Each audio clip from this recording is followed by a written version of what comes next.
You know how we say that we don't really know why humans need to sleep? I mean, we do to an extent, but it's still a massive scientific work in progress. The body uses time sleeping to do a ton of wild stuff, from healing the body to compartmentalizing memories. The only thing is, that's all we've found so far. Of course, the best way to study what something does is by studying what happens in the absence of it. The longest on record is 18 days, and by that time, the cognitive function of most people isn't too great. Granted, this was all done without using any kind of performance enhancers, so to speak. I got the job offer weeks ago, a sleep deprivation study sponsored by the US government. Ethical? Well, absolutely not. But they gave me a proposition that I couldn't refuse, to use the old cliche. You see, I'm genetically predisposed to a prion disease called fatal familial insomnia. Right now, I haven't shown any signs of it, and on average, it doesn't start to onset until around 50. So I have a few good years left before things go to hell for me. So while I can, I've dedicated myself to research into finding a cure for prion diseases, in some desperate hope that I can fix my own genetic mess up. No luck so far, but they recruited me with the promise of access to CRISPR technology to further work on genetic modifications, and I wasn't passing that up. Even if I can't do it for myself in time, if it can save people down the line from the hell that I saw my mother go through, the hell that awaited me whenever the prion decided that it was my time. So the basic thesis of the experiment was that we have 5 subjects, all people that were made to disappear by good old Uncle Sam. We weren't given any previous information or even names, just these 5 people, literally assigned numbers as their names so that we couldn't figure out who they were. And these people would be studied as they were deprived of sleep, using any methods possible to make sure that they stayed conscious. These methods would range from drugs or rewards, torture, or anything that would prevent sleep. Again, it wasn't ethical, but I'm doing this to hopefully save some innocent people down the line. Myself, 2 other researchers, 1 guard to each of the subjects were given a modestly sized lab environment to work with, and amenities for non-subjects were pretty nice. We had beds, a full kitchen complete with a cook who came in for lunch and dinner, and entertainment for those of us not currently working.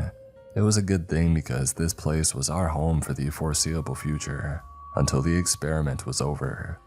The subjects had things a lot less comfortable than we did. They were kept in a common room with individual rooms that split off from it, consisting of bathrooms and showers and various entertainment options. I know, giving people so awful they were erased by the government didn't seem like a great thing, but we wanted to keep their minds stimulated to keep them awake. There would be meals brought in at regular intervals, all with the sufficient nutrition needed to thrive. Every single room was monitored by no less than 3 cameras, even the bathroom, so we could constantly keep watch on every subject. In addition, there was a viewing room in front of the main common area, one-way glass, allowing us to directly observe. From here on, everything is presented from my daily research notes for a full picture of how things develop. This is the personal record of Dr. Michael A. Ripley, kept for my own future research and records. Day 1. Everything's going smoothly so far. I met my fellow researchers Philip and Taryn early on, and we determined how we would split work and observation. 8-hour shifts each. Taryn would take the midnight to 8 a.m. I would take over until 4 p.m. and then Philip would finish out the night, before Taryn came back to cover for him. It was easy enough, and we would have at least 2 guards keeping watch with us at all times in case a situation arose. Taryn's shift came and went without incident. The subjects were gathered around one of the tables, folding chairs set up for seats. That was the most comfort that they had though. There were no beds, only a hard metal cot on the walls with no padding or pillow. I'm assuming that's about what they were accustomed to though, because nobody was really complaining about it.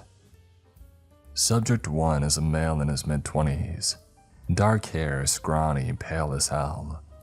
2 is an older man, early 50s, balding and covered in some questionable tattoos. We weren't given any information on what he did, but you don't get that many symbols permanently inked on by making good life decisions. 3 was in his 40s. He had a kind face, a wry smile that looked like he would crack a dad joke at any time. Honestly, a pretty jovial guy. Probably the only one who I have no idea how he could have ended up here. 4 looked like Jeffrey Dahmer reborn in the digital age. I assume that he's in there for similar acts as Dahmer too. Hearing him talk over the monitor gave me the creeps, just monotone and uncaring. There was nothing behind his eyes. 5 looked like the American Psycho type. Wealthy, no human empathy or consideration for life, and that Tom Cruise look where every little move was rehearsed to best manipulate anybody that he interacted with. I swear that I saw him staring into the cameras a few times, right at me, and he would only smile. None of them knew what the experiment was. As of now, these sleep deprivation methods weren't in play, being so early. It wouldn't be until near the middle of my shift that things needed a little push. 2 was yawning and said that he was going to his bunk for a nap, so I hit the dial in his room to make sure that that didn't happen. There was no control for the lighting on their end, so I dialed it up, the intensity of the fluorescence. And then I activated a small speaker hidden behind his bed, playing a frequency that would disrupt any attempt at sleep for a while. The others stayed in the common area, bullshitting about why they were here. Nothing of note happened otherwise. Day 2. They're getting irritable. It's to be expected considering that they're now hitting over 24 hours without sleep. So far, the light and sound methods of deprivation have worked fine, with nobody wise to what's happening yet. I do believe the irritability will lead to tensions by tomorrow. 4 is beginning to exhibit paranoia, frequently looking around, speaking to himself under his breath, and generally acting on edge. More than once I've seen him staring directly into the camera, though I'm not sure if he realized it was there. Creeped me out nonetheless. Around noon on my shift, 1 began to speak to 3. I've transcribed their conversation below. Do you see them? Sorry, who? I can see all of us in here but nothing else. The kids. Excuse me? They told me what you did. I don't know what you're talking about. Oh, sure you do. How many were there? Please, leave me alone. You're the reason I'm here. Why should I leave you alone? At this point, I called in one of the guards, Murray, just in case something started to go down in there. 3, despite his kinder, laid-back attitude, was definitely starting to get on edge. 1 did leave him alone though, walking over to his own room and sitting on the metal cot, staring at the wall for the next 2 hours with this smile in his face like he was totally zoned out.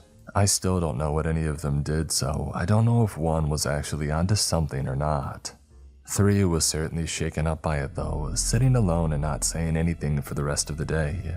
Eventually, he went to his room, laying on the cot while tossing and turning. From the notes Philip left, he had been complaining of the others being too loud, saying that they're shouting when everybody is talking in whispers at best. Likely an early sign of prolonged sleep deprivation. 2 and 4 have been oddly friendly, though I'm not entirely sure why. I've heard them briefly talk about their jobs and their early life.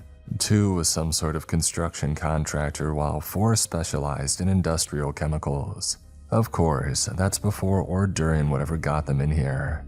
I'll keep an eye on how their relationship develops. I expect many of them to break down after a certain point. Day 3. Today was relatively calm, with barely anything of note happening. The subjects have begun to isolate after over 48 hours without sleep, each staying to their own room or corner of the main area. I have noticed 4 increasingly talking to himself, more hurried and louder than previously. Most of it was nonsense, sounding like the paranoid ramblings of some crazy person. Subject 5 is the one that's been most interesting to watch. He's going along with this just fine, not even a sign of irritability or paranoia. All that he's done is sit in his own corner just watching the others.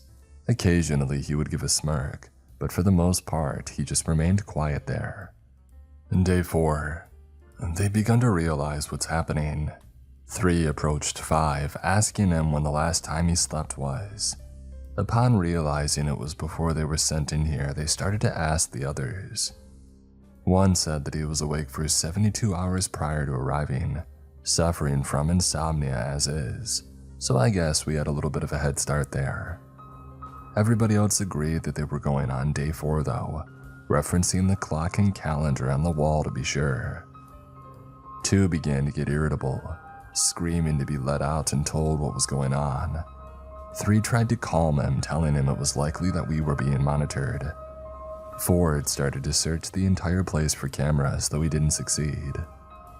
1 was in his room, already deep in the throes of paranoia and whispering that they were coming for him. From what I can gather, he was seeing hallucinations. At one point, he was pointing at the door, screaming at something on the other side, telling it that it wasn't welcome in his room. It sounded like he was rebuking a vampire, telling it that it didn't have permission. At some point, 2 started screaming at him to shut up, the screams only getting louder as the rebuke from 1 turned into pleas with whatever was there to leave him alone. His cries were haunting, legitimately terrified of whatever the sleep deprivation was making him see. During all of this, 5 remained in his corner, watching silently. He had by far done the least in his whole time here, but he had been awake the entire time. For my best guess, he was disassociating into a possible type of meditation, perhaps relieving some of his sleep deficiency. Day 5. Our methods to date for sleep deprivation are starting to become null. 2 was not at all, while 4 was going into a state of microsleeps to compensate. We upped it to the next phase, introducing amphetamines through their meals. There was a very noticeable burst in alertness from everyone, though some started to display signs of what's commonly called as cabin fever. 4 began to scratch at his skin, determined that something was trying to get out of his body. Guards were on standby to assess. Before long, he had gouged long lines in his arms, blood beginning to ooze from the wounds. Murray was sent in as medical, another guard named Greg accompanied to ensure that the other subjects complied. "Why are you injuring yourself?" "Because I need to let it out." "Let what out?" "My soul." "Your soul? Why do you need to let your soul out?" "Because it's been trapped. It wants out before it's stuck inside forever." "All right, buddy, let's get you wrapped up to stop the bleeding." "You mind telling me why the hell we're in here? I haven't slept since stepping through that door." "You don't deserve an answer. Tell me what's going on." 2 became violent here, smashing a hand into the concrete wall. Greg draws his gun. "Hey, calm down, man." No, you don't tell me what to do. I have God-given rights to my life." "You don't have rights anymore." After he left the room, Murray gave me the rundown of the current mood in there. The smell is terrible according to him, and up close, everybody looks ragged. Apparently, the look in 4's eyes was that of a dead man, and Murray was former Special Forces, so I'll take his word on that. Philip told me that 4 was still trying to claw at his skin during the night, and the guards eventually had to go in and forcibly restrain him to keep him from doing any lasting damage. Since then, he's just begged for somebody to kill him so that his soul can leave. I don't know what he means by that, but the feeling of dread, it's sunk into my gut. It's something that scares me. There's a foreboding here that I really don't like. Day 6. I'm shaken, to put it lightly. Subject 1 at this point has been awake the longest of them all at least 9 days, give or take a few hours. His onset of symptoms has been somewhat of a litmus test for the others, getting an idea of what could change. I fear, though, that we're only just getting into the worst of the symptoms. We got around 2 in the afternoon today when 1 went into his room, sitting on the metal cot. Everybody else was isolating, with 2 walking around and screaming every so often in anger. 3 was in his room, rocking back and forth under the bed while apologizing under his breath. 4 was nearly catatonic in his room, staring at the wall. Meanwhile, 5 was just going about his business. He was the only one to keep up some semblance of hygiene at this point, as the others hadn't showered since arriving. Pretty sure that I saw some of them not even cleaning up after using the toilet, so I can't imagine the smell of the room. From what Murray had told me yesterday, it made him want to gag. I was recording the drug dosages, making sure that we weren't going to overdose anyone when I heard my name. At first, I had assumed it was Murray checking in to see if I wanted anything from the kitchen. When I looked around and didn't find him though, my name was spoken again, this time from over the sound feed. One was staring at the camera, addressing me directly as he gazed right into me through the monitor. "Why are you doing this, Michael?" I didn't respond, I couldn't. There's no way that he could know who I am, and no way that he could know my name. They didn't even know that we were here in the first place. As far as they knew, this was just a guard surveillance room behind the one-way glass. "This won't help you. You can't be cured." At this point, I'm in the midst of an anxiety attack, full-blown panic and pressing the little call button that I had for the guards. Murray came shuffling in, asking if he had to go back into the shit pit again, as he called it now. He saw me in the midst of a meltdown, one still speaking to me directly. "You'll die screaming. You're lucky though." At that point, Murray took me out of the room, shouting for Philip to come in and take over for a time. He sat me down in the small medical bay that we had, stocked with typical EMS supplies, and gave me an anti-anxiety drug to try and get me to relax. Philip took over for the remainder of my shift and into his, so I could go to bed and try to clear my mind. They believed me that he was talking, but they were trying to give me rational reasons for what he was saying. He had been talking to himself, so maybe his name was Michael as well. Maybe it was just a hallucination of somebody that he knew previously. I was willing to accept any kind of rationalization at this point, but the dread was still sunk deep into my chest, telling me that that wasn't the case. I'm going to lie down now, but I wanted to type out these notes while they were still fresh in my mind. The medicine is making me feel drowsy. Day 7. I slept fitfully last night. This morning though, I found out that Philip had a similar experience as I did. One was speaking to him in the same way under his breath and laughing. Though he wouldn't tell me what he was saying, he was shaken to the core because one had called him by name too. We decided to sit in with Taryn during her shift this morning just in case anything happened. It didn't take too long. One was still sitting in his bunk, muttering under his breath when he mentioned to Taryn by name this time. "Do you miss it, Taryn?" Taryn didn't know how to reply, obviously. She wasn't quite sure what was happening since she hadn't had the experience that Philip and I had had. "Do you miss the way that he touched you?" She grew pale, running from the room and barely making it into the hallway before throwing up whatever breakfast she had. "He does. He misses it." He was laughing now, chuckling under his breath. "He's right here if he would like to say hello. Daddy misses you, Taryn."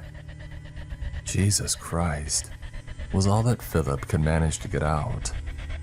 I ran out after Taryn, trying to console her from the massive anxiety attack that she was now having. The poor girl was crouched in a corner of the hallway, hands over her head like she was in a tornado drill, hyperventilating hard.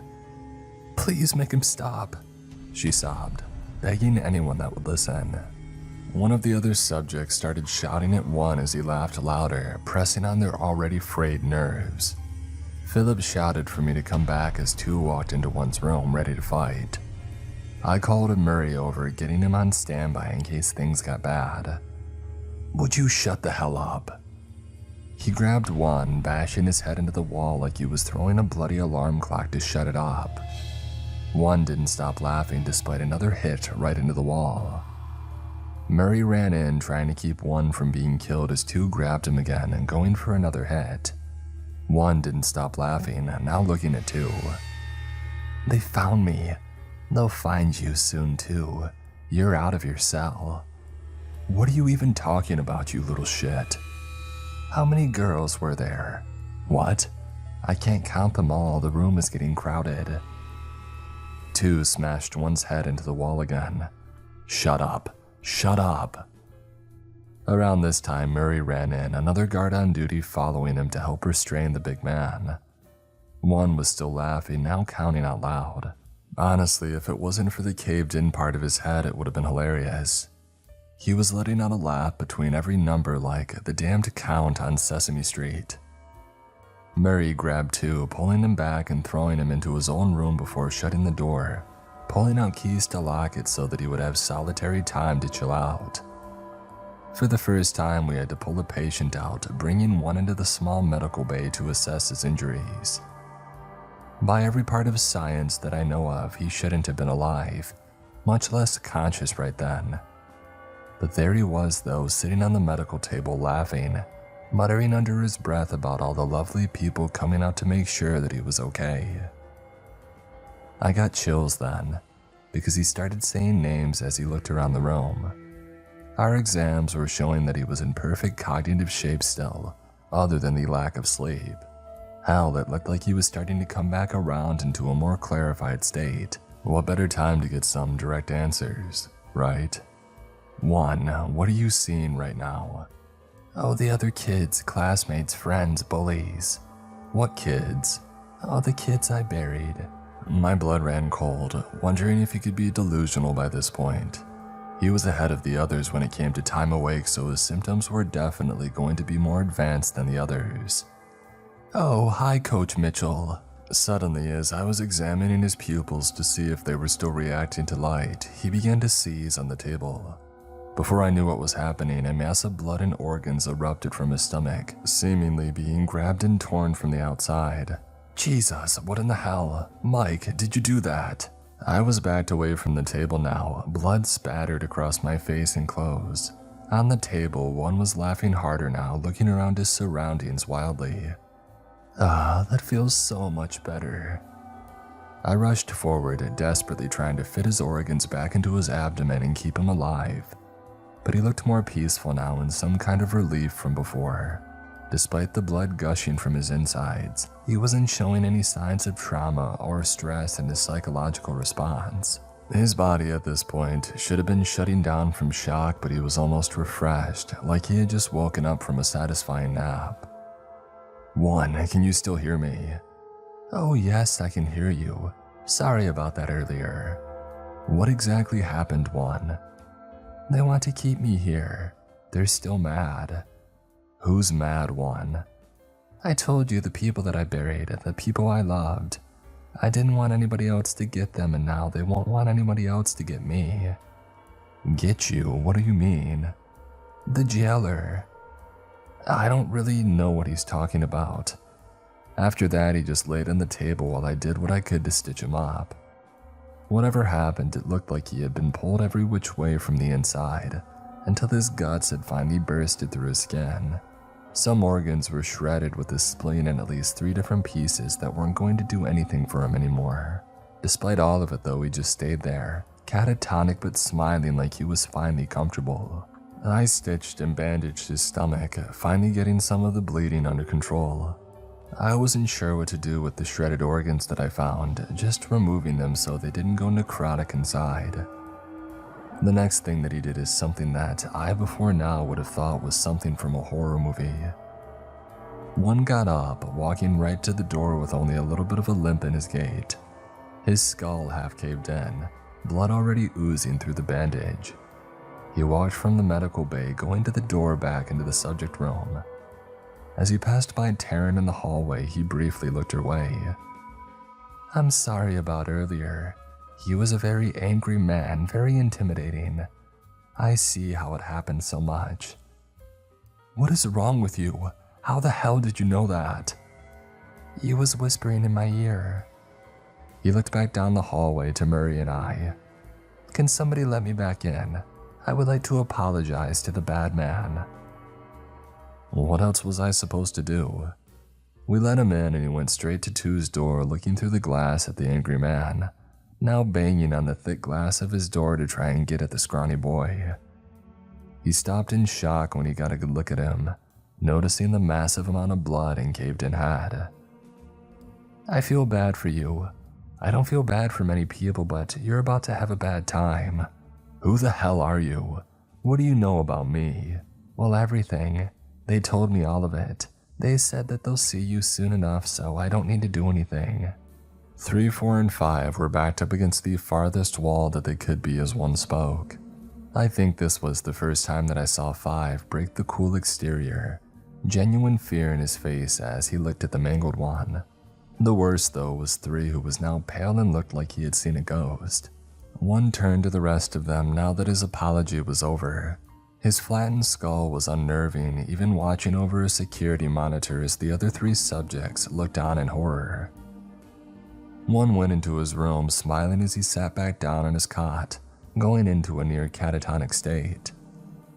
Taryn was able to compose herself enough to tell us about why she had had that reaction.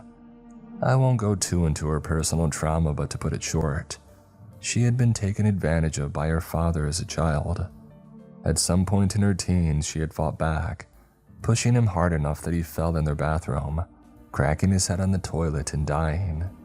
She was in tears as she told us this, saying that she had never told anybody but the cops and her therapist about this, and that there shouldn't be any way that one would know. We compared notes, finding out that each of us had something that he shouldn't know about. My disease, Taryn's trauma, and Philip, who confessed that he had killed 2 people in a drunk driving accident, one that his father had managed to get him out of thanks to some money and a prosecutor friend. Philip took over the rest of Taryn's watch while I tried to rest in preparation for mine. It was useless though, as all I could see every time I closed my eyes was one being ripped to shreds from the inside out, smiling the whole time. He was thankful for what had happened, like they were protecting some great evil that we didn't know of. I needed to figure out who this jailer that he spoke of is. That's all that my mind could think about as I tossed in bed for hours, expecting Philip to call me in at any moment about some new insanity. He didn't, much to my surprise, and I dragged myself in to prepare for my watch and getting up to speed from him as I poured a cup of coffee in the kitchen. For the most part, things were slow compared to the usual. I don't know if the chaos of the day already was a sign of peace for the rest, but I would take it at this point. I observed everyone closely. One was in a near catatonic state, awake but completely checked out. I don't know if it was because of his wounds or just the deprivation, but he was staring off into nothing, that stupid smile on his face like he was daydreaming. 5 looked legitimately shaken now, peering around periodically in nervous glances. 2 was still locked in his room while 3 was sitting in a corner, facing in and muttering to himself. 4, meanwhile, had taken to chewing on his fingernails, obsessively gnawing down like a dog going at a bone. Before long, he began to draw blood, chomping at fingertips and skin now. Murray went in, restraining his hands behind him to keep him from chewing on them while he wrapped them up. By the end, they were basically in full cast, keeping him from doing any real damage. Most of the remainder of my watch was uneventful, all things considered. 2 was surprisingly chill by the time that I finished out and Philip came back, but 1 was beginning to crack again.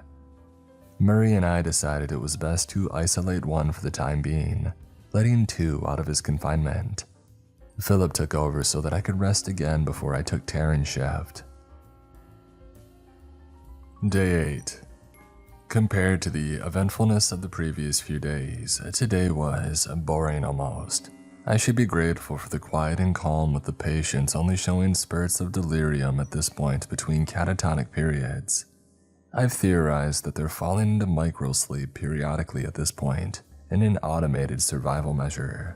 Microsleep will sustain their brain function while also keeping them conscious, allowing brief respites to the deprivation and the time to compartmentalize new mental information. It's no substitute for deep REM sleep, of course, though. 1 was still alive, though how, we have no clue. He was still bleeding pretty steadily with no signs of stopping, as there was a puddle of blood on his cot now. He didn't seem to mind though, as he was starting to laugh again, falling back into delirium quickly as he went. I didn't sleep well last night, again, the feeling of terrors and images of one's insides haunting me. His caved-in head is starting to show signs of possible swelling in the brain, beginning to bulge back out. If it's affecting him though, he's not letting it be known beyond the same deprivation symptoms. It kept me up all night though, theorizing on what this jailer could be. From what I can tell, it's a hallucination of sleep itself, because one keeps talking about how he's been gone too long and that it's going to notice.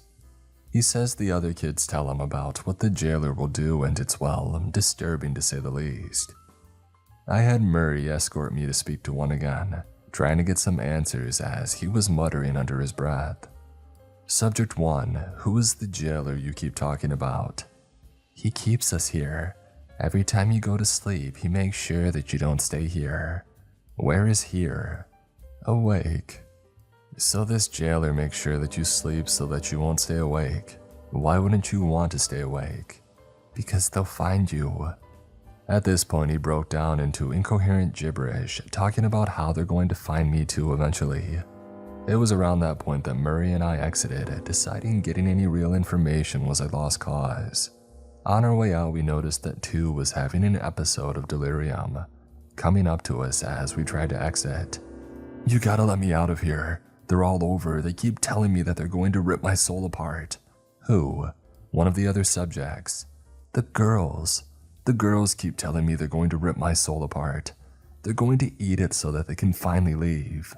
Murray and I were perplexed to say the least, and all I could say was, I'll see what I can do, before we walked out, locking the door behind us and finally letting out breaths that we didn't realize we were holding the entire time.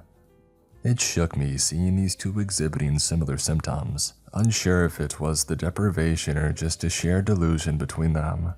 My skeptic mind was telling me to discount the option that was screaming at me from the shadows, that we were messing with forces beyond our understanding. The rest of my shift passed without incident, everybody lost in their own micro-sleep states on occasion. We did run into a new issue when it came to keeping them awake, knowing that one was almost incapable of digesting food at this point, not that he was really eating. The others had begun exhibiting signs of voluntary starvation, refusing the food that they're given. It doesn't seem like they know what we're doing with the food, but instead, just foregoing eating on their own sense of preservation or lack thereof. I worry that we'll have an issue with malnutrition leading to unconsciousness eventually, so we're monitoring that closely. In the meantime, we've determined that we could move on to the next stage of keeping them awake. We were given access to a neurotoxin provided by the United States military. This one applied prevents shutdown of cognitive functions, and it will not allow for even microsleeps. It was essentially concentrated amphetamines in a gaseous form, which would be pumped through the room at intervals as needed. This is where things would change though, as while the gas was present, nobody was allowed in or out. To get into the room, we would have to do a total flush of the system and the room's air, essentially turning it into an airlock before flooding it with oxygen again. It was complicated but kept the rest of us safe from the potentially deadly ramifications. Taryn came back for her shift tonight, though she still looked shaken from the experience. I offered to take over for her if needed, but she said that she was fine and wouldn't let herself be shaken like that again. I admire her tenacity in the face of it all, but I hope that she's alright. I'll be going to bed now. Hopefully things stay peaceful for a bit because I'm exhausted. I may take some of these sleeping pills from the medical bay, assuming that I can't sleep again. Day 9. Not much of a believer, but I'll thank God for letting me get an actual night of sleep. I finally felt refreshed for the first time in days and for once, ready to face the day ahead. Taryn got through her shift fine. One would occasionally mutter something to her about her father being there, always watching over her. 2 was even more delirious than the previous day, huddled in his room, cowering in the corner and peeking fitfully between his fingers every so often at the doorway. Please make them leave. I didn't respond to him, trying to interact as little as possible and just see how it played out. A burly man with questionable tattoos all over him, crying in a corner about girls being around him was honestly the funniest thing that I had seen in weeks, despite the horror of the past weeks surrounding it. 5 was the next one to suffer a serious break. His cool demeanor was on the decline ever since 1 and 2's confrontation the other day. Now he was complaining that there was something burning somewhere, asking why nobody was doing anything about it. Doesn't anybody else smell that? That's smoke. We're about to go up in flames in here and they don't even care." Despite sending Murray to check out the facilities, there wasn't any fire found. Despite that, he kept complaining of the smell while moving around every wall, trying to feel for a way out like there would be some trapdoor. 4 and 3 seemed to be having contention, each staying in an opposite corner but throwing furtive, venomous looks at each other. I don't know what their deal was, but at some point, I heard 4 ask if they would let him sleep if he killed someone for them. Whoever them was, I don't know, though he could have been referring to us. 3 complained consistently of a rotten smell, saying that it smelled like bodies rotting. It's possible that it could be a side effect of the gas, but the way that he was complaining about it, he was convinced that he really was smelling bodies. Though how he knew what that smelled like, I don't know. He was pretty far into the throes though, and 4 seemed to be looking at him for his sacrifice to get his own peace. Most stayed in their catatonic states for the time being, passing the rest of the day without incident. 1 was still going though, not doing a whole lot. Despite the massive blood loss, he was miraculously still alive and cognitive. I'm hoping for a peaceful night of sleep again. Philip took over in a relatively good spirit, so hopefully the worst of the chaos is done. Day 10. I cursed us by thinking that the worst was over. Everything's gone to hell again as we've reached the 10th day. Everyone else catching up to where 1 was days ago and now showing the same signs. 4 has managed to scratch his way out of his cast, though he's no longer self-mutilating. 5 was hyperventilating in a corner, staring furtively around as he complained of the burning smell still. I didn't sleep peacefully, probably too much to ask after the past few days' events. Instead, it was fitful with constant thoughts back to what my own mother had gone through when fighting her own insomnia. She constantly spoke about others appearing near the end, with hallucinations taking hold hard as the condition worsened. In a way, she was lucky. The disease only took a few weeks to take her after the total insomnia took a hold of her, and she didn't suffer any of these kinds of issues. Of course, it was its own hell, just like watching my grandfather pass from dementia years before. She broke down mentally and was barely my mother by the end. 5 began to scream in pain, saying that they were grabbing him all over, writhing on the floor in agony. I called Murray and Philip in, telling them that we may be having a medical event, and they came rushing. I did a quick cycle of the gas, hoping that it would clear everything before we stepped in, and we ran through the door as the room was refilling with oxygen. I don't know how it happened. 5 suddenly combusted, hot flames bursting forth from his body in a raging inferno. My theory is that the sudden influx of oxygen must have led to it, but I wasn't sure where the source of the ignition could come from. Murray pulled a fire extinguisher from the outside wall, spraying him down and putting the flames out. Philip and I carried him out to the medical bay, trying to get some semblance of dressing on the wounds. And they were pretty bad, skin charred and still giving off wisps of smoke. His screams were the worst though, like he was being tortured in the pits of hell while laying burnt before us. Despite the shock that he should have been in, he was still screaming, begging us to get them off of him. "Hey, we're gonna try and fix you up, okay? Did you have any matches, a lighter, anything that could have caused the fire?" "They grabbed me. The hands grabbed me, all of them. Get them off me, please." As we stripped what remained of his clothes off, checking the extent of the burns, we noticed patterns different from the majority of his body. Around his ankles and wrists were handprints, or more hand indentions with even deeper burns, nearly down to the bone. Everything was cauterized nearly immediately at least, the heat searing blood vessels closed before any could escape. We bandaged him as best as we could, leaving him to lay in the medical bay, hell with keeping the gas administered. One's injuries were already giving us cold feet about the experiment, but after seeing a man spontaneously combust with nothing flammable in his reach, and then seeing the alpha marks of hands, I think that we're seeing something much, much worse than deprivation take hold. We were shaken from each of our fearful contemplation by the sound of the gas alarm. It was getting ready to start pumping in more, alerting us to make sure that the door was closed and sealed properly. We had made a fatal error. Though we were successful in sealing the door on time, Mary forgot to remove the spent fire extinguisher when we had carried 5 out. We only spotted it after the gas began pumping into the room, and by that time, 2 saw his chance at escape. There was no way of stopping the gas cycle once it was in process, and it wouldn't stop until these sensors saw that the air was totally saturated. 2 smashed the extinguisher into our observation window, breaking through it in only 3 good hits. As gas burst inward, we all shrank back to the back of the room, Philip and I shocked, both immediately aware that we were, in scientific terms, screwed. The gas would take hold quickly, and as of yet, we were only administering more as a safeguard, unsure of the efficacy and time that it would last. Whenever 2 tried crawling through the broken glass into the room, he cut himself deep on the shards still in the window. Deep cuts down his forearms gushed blood as he made his way towards us. Murray whipped a gun from his belt, pointing it right at the hulking man. He wasn't able to fire off a shot before it was snatched from his hand by an invisible force, something determined he wouldn't be killing too. In only moments we found it was because whatever was there didn't want us killing him because it wanted to do the honors. A whole chunk of flesh was ripped from his neck, blood flowing from the wound and soaking any still dry parts of his filthy clothing. He screamed, but that wasn't the end of it.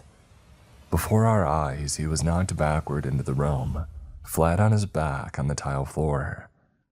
In only moments, he was spread eagle on the floor, arms and legs stretched to their limits and only being pulled further. Before long, the invisible force was pulling him like a damned drawing rack that they would torture people with before electricity. The gruesome pop is something that I'll hear for the rest of my life. As his limbs stretched, joints began to pop from his ankles and wrists. Moving inward, his elbows, knees, hips, and shoulders were pulled apart slowly, maximizing the pain that he felt the entire time. The other subjects were too stunned to do anything themselves, and now we had a whole different problem. The gas sensors outside the lab were alerted, initiating a lockdown procedure. Steel shutters came down over the only exits out, with windows getting the same treatment as emergency lights began to flash on. Through the red strobing, we could see the limbs on 2 completely separate from his body, pulling off with one last sick pop before blood began flowing. An intercom came on, giving a safety announcement. "Alert, nerve agent has escaped outside of lab confinement. Please remain calm and help will be with you shortly." Well, that was 5 hours ago. Help hasn't come, and nobody will be either, I don't think. I've been talking to Philip and Taryn. Mary's been listening in too, and we all agree this was something planned all along. Those people that gave us this grant and facility, I think they wanted a true test on their nerve gas, and they got a great sampling of people to use it on in here. Every time we try to call the emergency line that we were given, even for these security guys, there's nothing. Just a canned response of, "Please remain calm, help will be with you shortly." If they actually wanted to help, they would have done it by now. Looks like we're just gonna be another casualty of Uncle Sam's morbid curiosity. I doubt we're the first. Jesus, and the gas is terrible. It feels like I'm back in college on a permanent version of the Coke and Adderall cocktail that would keep me up for a couple of days to get through finals. This was way more intense though, like an electrical wire running up my spine that kept me from sitting still. The real tell that makes me think this was a part of the plan all along is there's no way to shut off the gas from inside. It's controlled by a remote output apparently, with us only allowed to do the air cycling when needed. Otherwise, it goes in 10-minute intervals, though the sensor tells it when it's saturated it isn't going to make it stop anytime soon. It has to fill up the entire facility now, after all. But nobody installs something like this without a kill switch if they're not planning on screwing over everyone inside. Despite mine and Mary's attempts at breaking through the door, it was useless. We tried waiting for the dinner cook to arrive, hoping that they would be able to get us out of here, but it looks like they were told to take the night off too. So it looks like I'm dying from insomnia before my own genetics can even take me. How fun. Day 11. 2 is still alive. His wounds where arms and legs were pulled off have scabbed over, but he's definitely in an insurmountable amount of pain. 1 has left his room to watch him, saying that the girls are enjoying their retribution. He's still complaining of the kids around him, but otherwise he hadn't shown any more injuries. Maybe the injury to his skull was helping keep him safe somehow, but that's a whole other matter. All of us, the non-subjects at least, though I guess we're all subjects now, have given up on any semblance of sleep or shifts. We're trapped in here, and even if I wanted to tell anybody reading this where we were to come and rescue us, I have no clue. They picked me up at the Denver airport and carted me off into nowhere, so my guess is as good as yours. They knew what they were doing. Taryn says Philip and I are paranoid for thinking it, but it makes the most logical sense. Despite the now open observation window, these subjects didn't make any effort to leave their area. Perhaps they know that it's pointless, that we're compromised too and just as unlikely to make it out. Hell, maybe their karma is that we now get to experience this hell ourselves firsthand. I'm furthest along when it comes to time awake, with my time at 3 days straight now. To be honest, it's not the worst that I've gone through. The worst is that I feel tired, but I can't settle my body into any kind of sleep. It's the same electrical feeling down my spine from the gas, still constantly pumping into our air supply. I don't think it was going at intervals anymore, and I wouldn't be surprised if they were now pumping it through the rest of the vents, making sure that there was nowhere to hide. Despite the critical injuries already suffered to the subjects, we had our first 2 deaths today. 2 of these security guards were found in their shared room, each one holding a gun with a similar bullet wound in their forehead. Mutual suicide. Honestly, I'm jealous. I wish that I had those kind of guts right now. Something was making me hang on here though, even if it was just some kind of morbid curiosity. I might just be too numb to feel any fear or death at this point. This is probably going to become a journal now instead of just a research notes. Might as well maintain a record. People will probably consider it the ramblings of a madman, but we all know what we're seeing and here is real. Nobody will believe us, but that's probably the only thing that hasn't made them cut our internet access yet. Day 12. I'm beginning to wonder if there's any point in keeping count of days anymore. The only way that I know is by consulting the clocks around the facility in my computer, but who knows if those are accurate. I haven't seen the sun since these shutters came down, and at this point, I don't know if I'll ever see it again.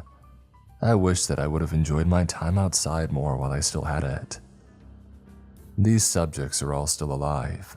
I don't know if we passed some sort of advanced regeneration point, but we did take a blood sample for analysis from 2. He was still alive, something was still torturing him.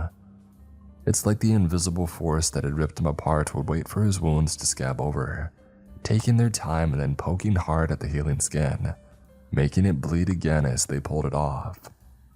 He couldn't do anything but scream out in pain. 1 didn't seem catatonic anymore at all. He had passed into a new point, one where he was bright-eyed and awake for the first time in days. He started talking to us with nobody in particular as his target, just open-ended questions. So, what are you in here for? What did you do? Want to know what I did? Shut up, stop singing. Oh, that's not me. Please let me go, please just let me out of here, I'm sorry, I'm so sorry. 3 was huddled in his corner again, facing inward and muttering how he was going to teach someone a lesson, and they would listen to him after all was said and done. We got the answer on that pretty quick because he was the first to respond. I needed to teach her a lesson. She wanted to get uppity, and I had to show the kids what happened when you get like that. How they should be a man. A woman is supposed to submit to her husband, and if she won't, I've got every right to punish her. What's so wrong about living by God's word? Ooh, that's the woman beside you. Huh, looks like she brought the kids for a visit. You show them their place too. And they would have ended up just like her if I hadn't saved them. They would have been ungrateful just like her to any man that they were lucky enough to have. I kept them pure, they died pure. Taryn looked like she was going to throw up. I made a motion for her to leave the room, going back to her room for some quiet time. She shook her head, refusing to be shaken once again. The woman was showing strength that I hadn't seen since my mother had passed, and that was a high bar. Damn, dude. At least I just shot up a school because they were bullies. There's 2 mysteries solved now. 1 was a shooter and fit the stereotype honestly, while 3 was a family annihilator. I lost a lot of the pity that I had for either of them through the experiment then, especially when one started describing a spree. You know, it was really easy to get shots off in school. Have they changed that yet? I've been locked up for years, so I've only been told hearsay. God, back in my day, you could just walk right in with a 12 gauge in hand. I can see Erica standing right over there, speak at the devil. Not sure if she's looking at me or not though, since there's not much of her face anymore. Oh, I think I get it now. They appear how they died, and that's why your family's soaking wet, right? I drowned them. Would you use the bathtub? Baptize them in the old river downstream. Come on, tell me. I tied cinder blocks to their feet and threw them in our pool. Damn, that's intense. Good on you, buddy. Innovative. How about you, Jeffrey Jr.? What are you in for? None of your damn business.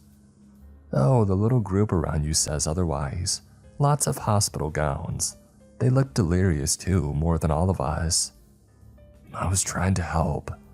Help what, the Grim Reaper? Shut up, shut up, shut up.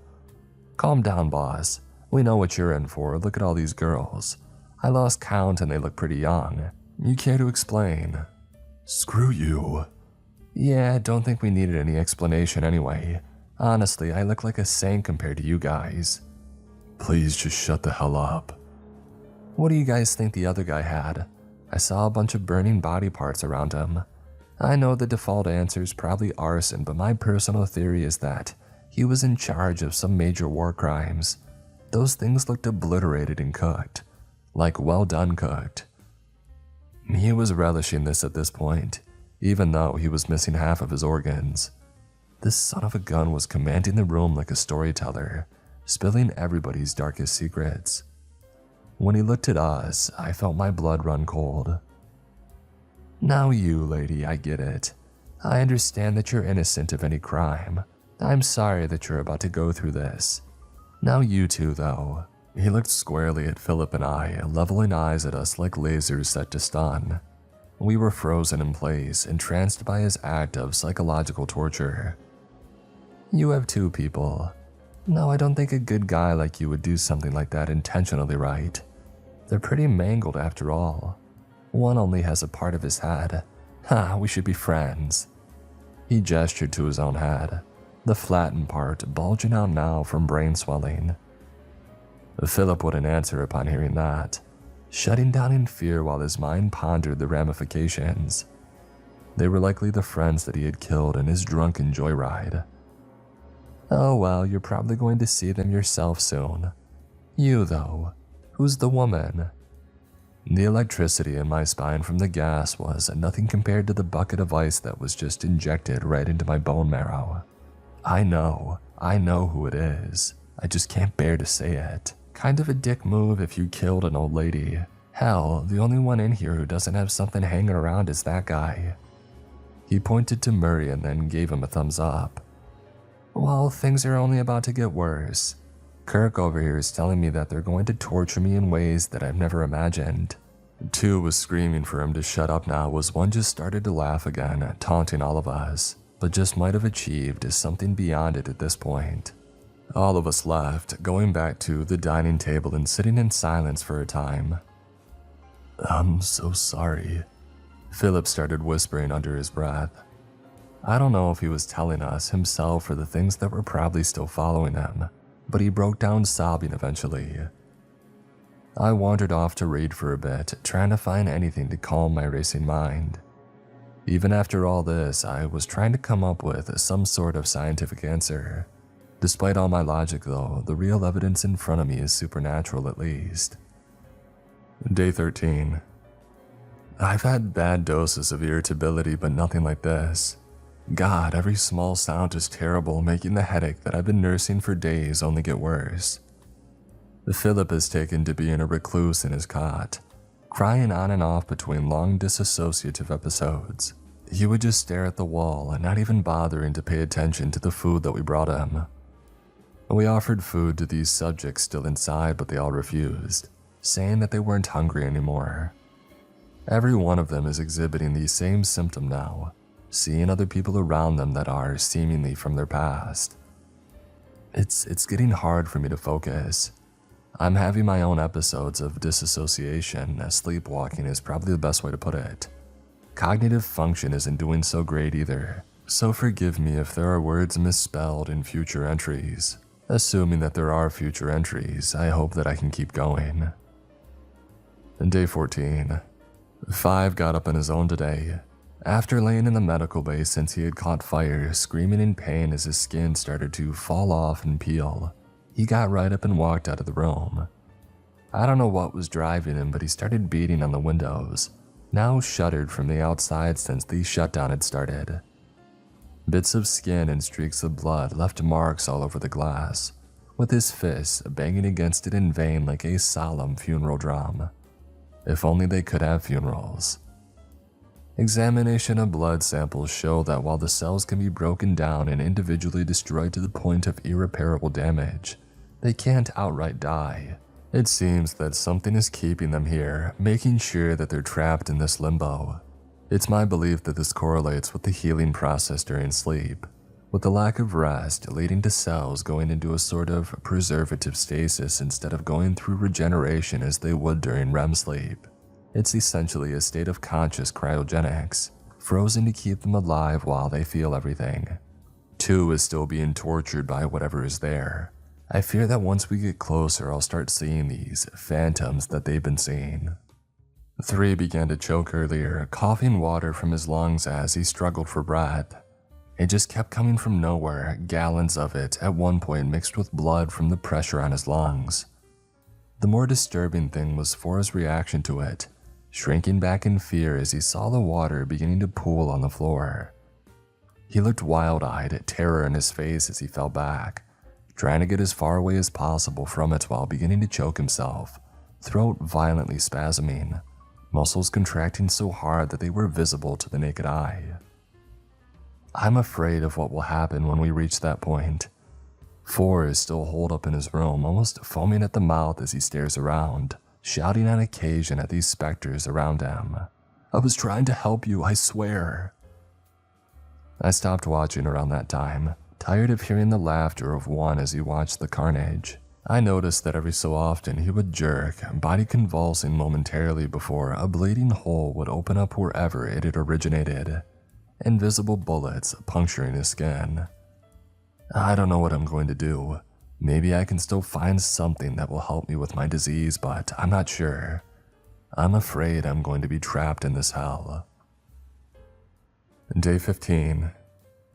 I've started hearing voices, all kinds of different ones, some louder than others and sometimes more than I can discern, all talking over each other.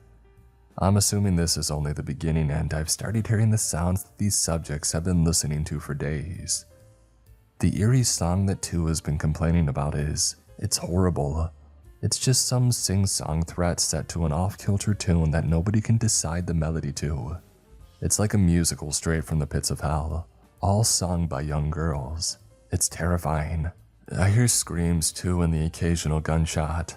I think everybody is just jumbling together being in such close proximity, because it's hard to pull anything meaningful out of the mess of noise. I think the worst one is the sound of muffled screams, the wails of somebody unable to breathe as they desperately shout for help.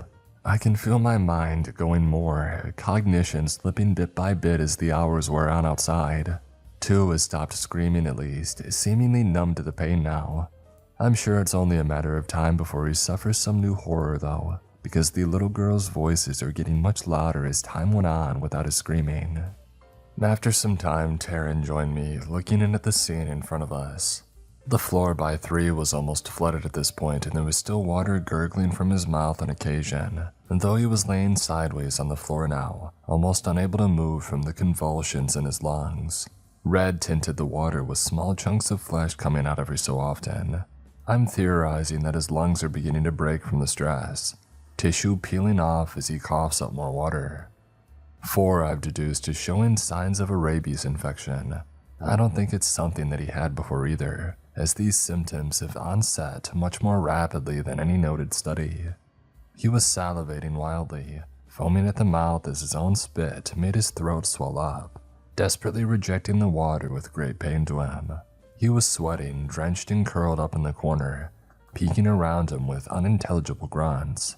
I don't know that his eyes were registering anything that he was seeing, but the inflammation in his brain was certainly affecting his recognition. "Do you think there's like a point of no return?"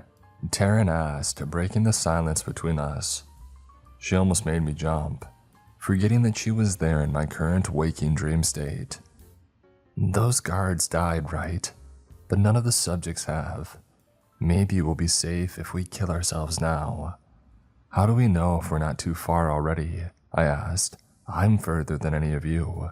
I had a 48-hour head start before we got gassed even. I'm hearing shit, Taryn. I don't know when I'm going to start seeing things, but I know it's not going to be pretty."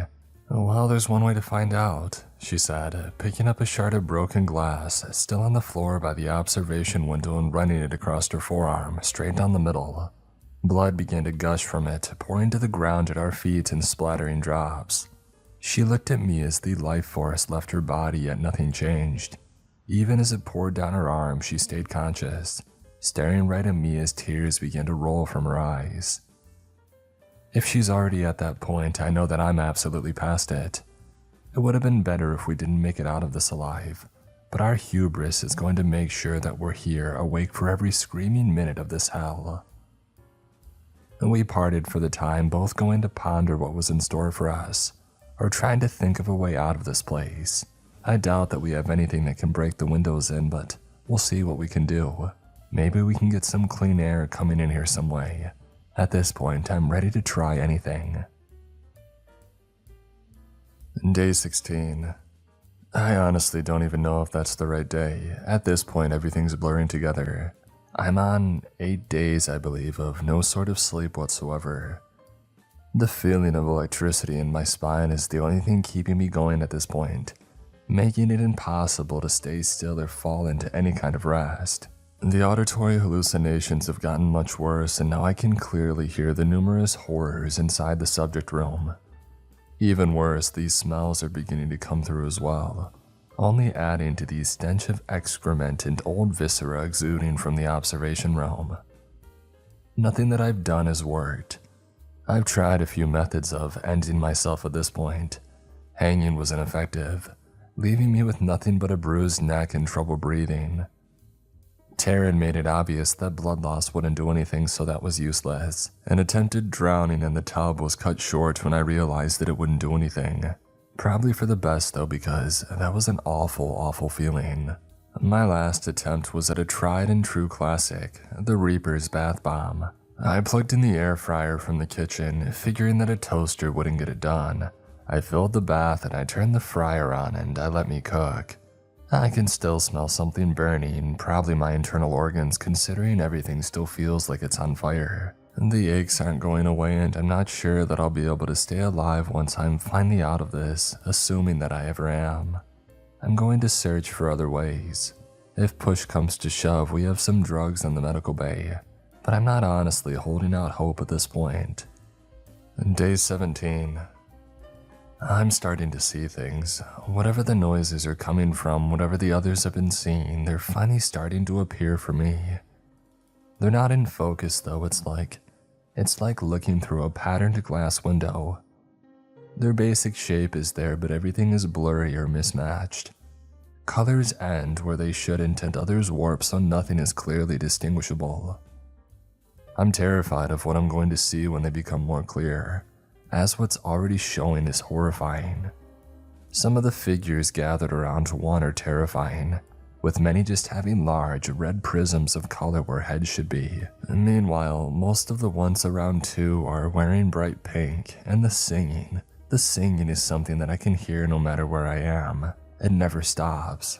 I've seen water dripping on the floor here and there from seemingly nowhere, but I now see that it's due to those gathered around 3. Their screams are some of the worst, like somebody shrieking at the top of their lungs underwater, only bubbles escaping as liquid fills their airways. I can only imagine this is the sound that they were making when they had died. 5 hasn't stopped banging at the door, and I still don't know what it is that's surrounding him. There are just mounds. Not people figures like the others. Okay, some are more humanoid, I guess, but others are just massive piles. The worst thing is that it looks like they're burning, molten embers pulsing among dark gray and black fractals of light. Philip is catatonic at this point, but I think it's more because he's shutting down from stress. I believe he's at the point of audible hallucination, so I would imagine he's hearing the same things I am. Whatever is around him, the sounds are of screams and flames. A smell of charred flesh lingering in the air. 4 seems to have gone feral, and we locked him in his room due to these signs that he was exhibiting. Whether it's just a psychosis exhibiting rabies-like symptoms or not, that's a whole other hell that we aren't willing to bring in here. He was almost howling in his delirium, hair matted and skin glistening in sweat as he tore at it, trying to get something out of himself. I know that there's somebody behind me too. I know who they are, and I know why they're here. I just can't bear to face that. Murray has checked in on me from time to time. I believe that he's in the same state of audio hallucinations, but has yet to get a grasp of everything. The only other guard still alive has expended every bullet that he could find from the security room, putting each one into his own head, one at a time from every possible direction to try and end his suffering. He's still sitting in there though, clicking an empty gun against what remains of his jaw. The top and back of his head are mostly gone, one eye lolling out of his skull to stare at the gun as it clicks again. His lower jaw is mostly gone, but he's still trying to speak, or just crying and sobbing in loud, dreadful screams that gurgle through a mangled throat. I have noticed one constant no matter where I go, and it's not the one that's attached to me. This figure is clearer, made up of millions of refracting and morphing beams of light, every color that I could think of and beyond. I think it was human, and the face was kind, even welcoming. But no matter how close I tried to get to it, it was like I was being pulled away. It was staying in the same place, but I just couldn't reach it, like infinity was standing between us at any given moment. No matter how long or fast I walked towards it, an eternity passed while getting no closer. I don't know what this is, but I believe it may be the key to stopping all of this.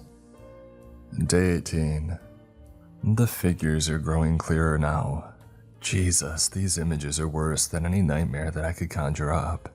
Even after my worst bouts of sleeplessness. They're still not totally there, but now they're less broken, I guess is the best way to put it. It looks like I'm watching old footage of a flip phone camera, like somebody tried to make a horror movie on one. The girls still dancing in circles around too, occasionally taking a leave from their spot to kick or hit him, where the Frankensteined mangled corpses of girls cobbled together. There were stitches along their necks, and eyes were missing from some. There was this horrible makeup like a harlequin doll that was on their face. The pink dresses that they were wearing were stained with scarlet blood right in their abdomens. 2 was approaching the same state of lucidity as 1 had been in since a few days ago. He's not taking things as well though, with mostly unintelligible screams before one of the little girls used their high-heel shoes to stomp into his face. I can see from the observation window one of his eyeballs skewered through one little girl's stiletto heel. If we're being honest, I was rooting for them. At least somebody was getting some good out of this situation. 4 and his things, they'd begun to rip each other apart. First, he made a lunge at one of them, and then they all started going at it, beginning to rip him limb from limb while biting his flesh. 1 was still in high spirits, somehow, despite now being riddled with bullet holes. At some point, I heard a much louder bang than usual, and I checked the room to see that the caved-in part of his skull was not wide open. Despite that, he was still jovial, congratulating one of his many phantoms on their great aim. All that he got back was a gurgling scream from one that was missing its entire upper skull, face consisting of nothing but a lower jaw and flapping tongue. It must have been in control of the shots because something else hit him, splattering red through the front of his shirt, just like what had happened on the exam table all those days ago. Taryn is just hanging by a thread, though she's gone mostly catatonic now as well. There's an older man who keeps hovering around her, though he simply glares from afar instead of doing anything. I've lost track of the times that I've woken up, so to speak, unsure of where I am or how I got there. It's just moments of blacking out here and there without anyone telling what could be happening in between points A and B. For Philip, I don't know what's happening to Philip. He's lately taken to sitting in his cot, covering his ears and just screaming at the top of his lungs. His pleas alternate between apologies and begging for his life, but he's screaming as if he's trying to be heard over a cacophony of terrible sounds. To his credit, that is the case as the two figures near him are screaming in constant shrieking pain. They're just pillars of fire standing beside him at all times. He's been complaining about the heat in between fits, saying that he's burning up, and I can see why finally. The issue is confronting my own demon, so to speak. I can see her clearly now, the exact same way she looked when she had died. Peaceful for once instead of screaming in delirium about the thing that was after her. It was as if she had gone in her sleep, though that wasn't the case at all.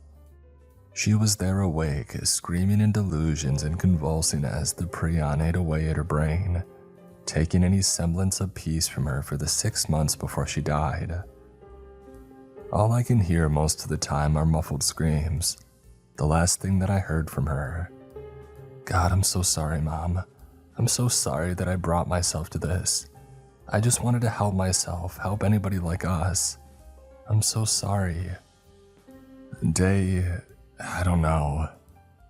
I've been gone. I guess that's the best way to put it. I don't know if it was some kind of trauma response paralysis from the lack of sleep or the hallucinations taking hold. By my calendar, it should be day 25. I don't know how I'm missing an entire week, but things since I've been gone have begun to rapidly deteriorate. Taryn is barricaded in the kitchen, knife in hand and pointing it at anything that comes near her. She keeps complaining of a pounding pain in her head, right at the base of her skull. The old man was still standing across the room, only glaring at her from afar and muttering under his breath. Greasy wisps of hair were slicked back over a bald spot, and his eyes were full of hatred. The way that he was staring at her was lopsided though, his head bent sideways at an awkward angle with bone jutting from where it was crooked at. Everything was so clear now. It was like making the switch from an old box television to 4K with everything in terrifying detail. The smell and sound of the damned around us was something that haunts me, even while I'm awake, and I'll likely never forget for the rest of my hopefully short life. When I tried to find Philip, he was only a smoldering corpse, desperately wheezing for breath on the floor. The pillars of flame were still gathered near him, looking down at his charred body as he begged for death. I found 5 in the main room, now surrounded by piles of ash and burnt limbs. Mangled torsos, hands, arms, and even heads here and there were piled around, all still burning with smoke coming off. The smell of gunpowder was thick, making my nose sting as I entered. The hands were moving toward his burnt body, desperately trying to pull him further into the ground, toward whatever hell could still be waiting for us after this. He didn't even try to fight, simply insisting that they deserved it, every single one of them. I could hear distant explosions, echoes of a land of death somewhere far beyond here. Despite everything, the constant figure was still there, right on the edge of my vision, far away yet close enough to reach out and touch it if I just gave it my all. Yet it was never enough. It never came closer and I could never actually reach it. It was like trying to throw a punch underwater as soon as I got close enough to think that I would touch it. It almost looked sad to see that I couldn't reach it, and at one point extended a hand to me as well, almost like it was trying to help me get away. I could see cosmos flying through its body, bright stars and nebulas dotting it up and down. Every time I looked into its eyes, it was like seeing 2 neutron stars collide, a magnificent light that makes everything else seem dull in comparison. If only I could reach it, but even when it gave me its hand, our fingers were never destined to touch. I was trapped in boundless infinity, close but never close enough to touch. I'm going to try coming up with a plan to escape. I can at least get Taryn out of here with me, but everybody else is a lost cause. They can stay in this hell for all I care. I've been in and out of conscious control of my body for a while still, unsure of what's happened for the last few hours or days. I'm in a constant dream state somewhere between awake and asleep on the permanent edge of night. Everything around me is so vivid, and the horrible things that have been lurking around the subjects have started acknowledging me when I observe them. I worry that they may turn their wrath to me, and it's time to enact my plan before it's too late. I believe at this point we're 30 days in.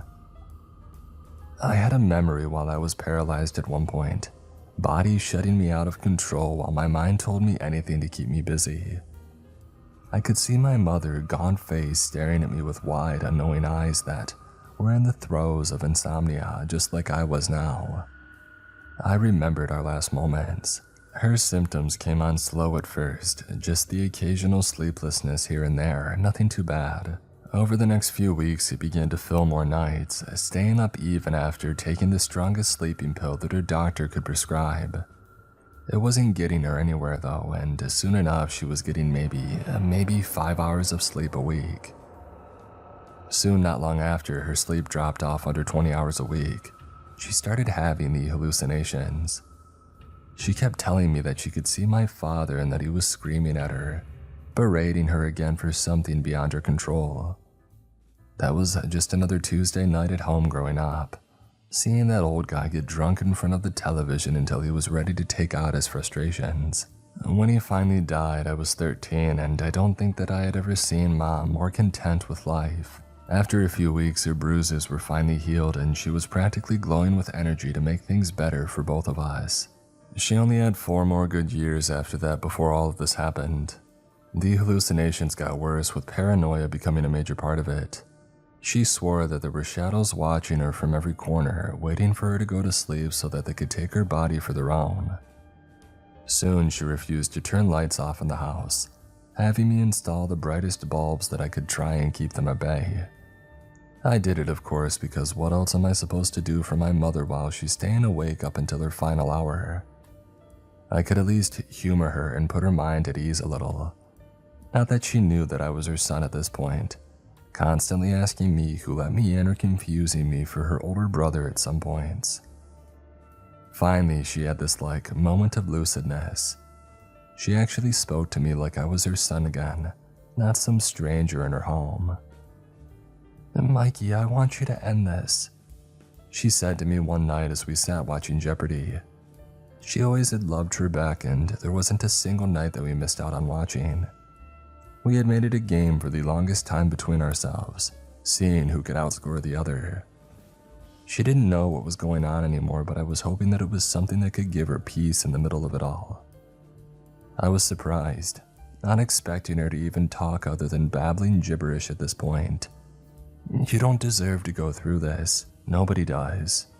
"Mama, what are you talking about? I'm taking care of you until it's done," I said, looking over at her and expecting sanity to break again at any moment. The solemn stare she gave me let me know that she was 100% in control right now, completely sane and sober to a fault. "We both know this is as bad for you as it is for me. I want you to let me go on my own terms, Mikey," she said, tears in her eyes as she kept contact with me.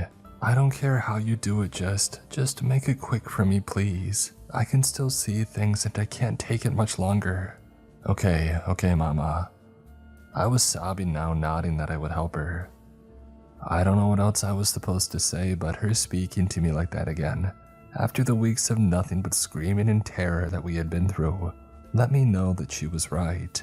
She knew when it was time, and she knew that prolonging this only made it worse. It wasn't something that I could just do.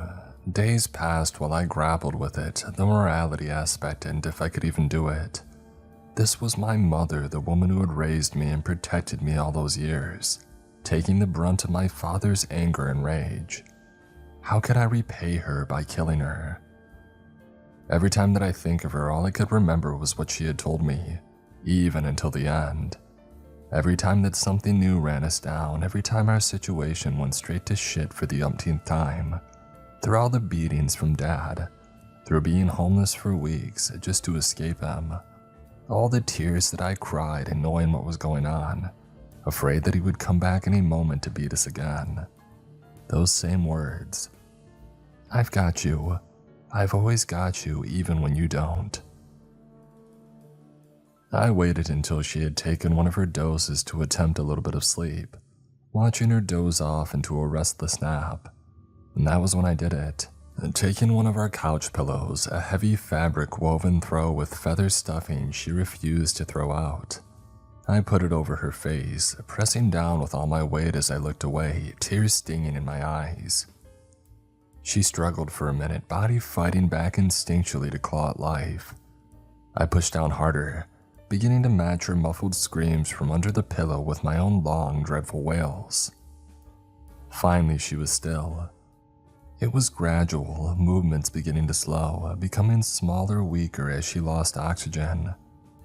Finally, she was sleeping eternally, safe from the hell that her brain was putting her through here. I told the doctors that I had found her like this, putting the pillow under her head so that she looked like she had just drifted off. Considering her condition, they didn't bother with an autopsy, so I was in the clear.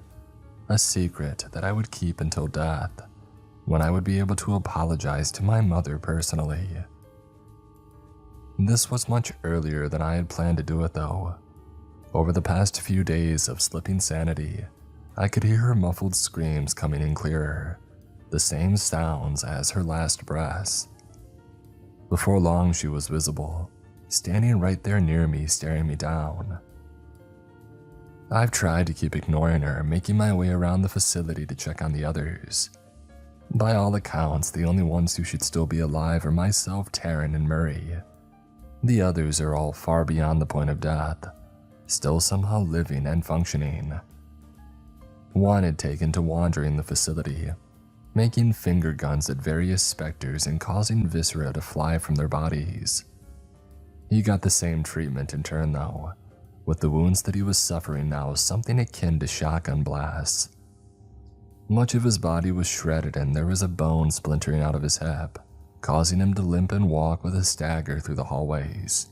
Somehow I haven't gone nose blind from the intense smell scattered through the facility, though they begin to mesh together as things get worse.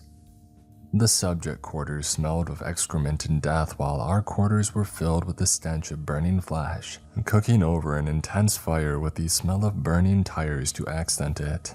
I was constantly paranoid there was a gas leak somewhere, thinking that we could all go up in flames at any moment.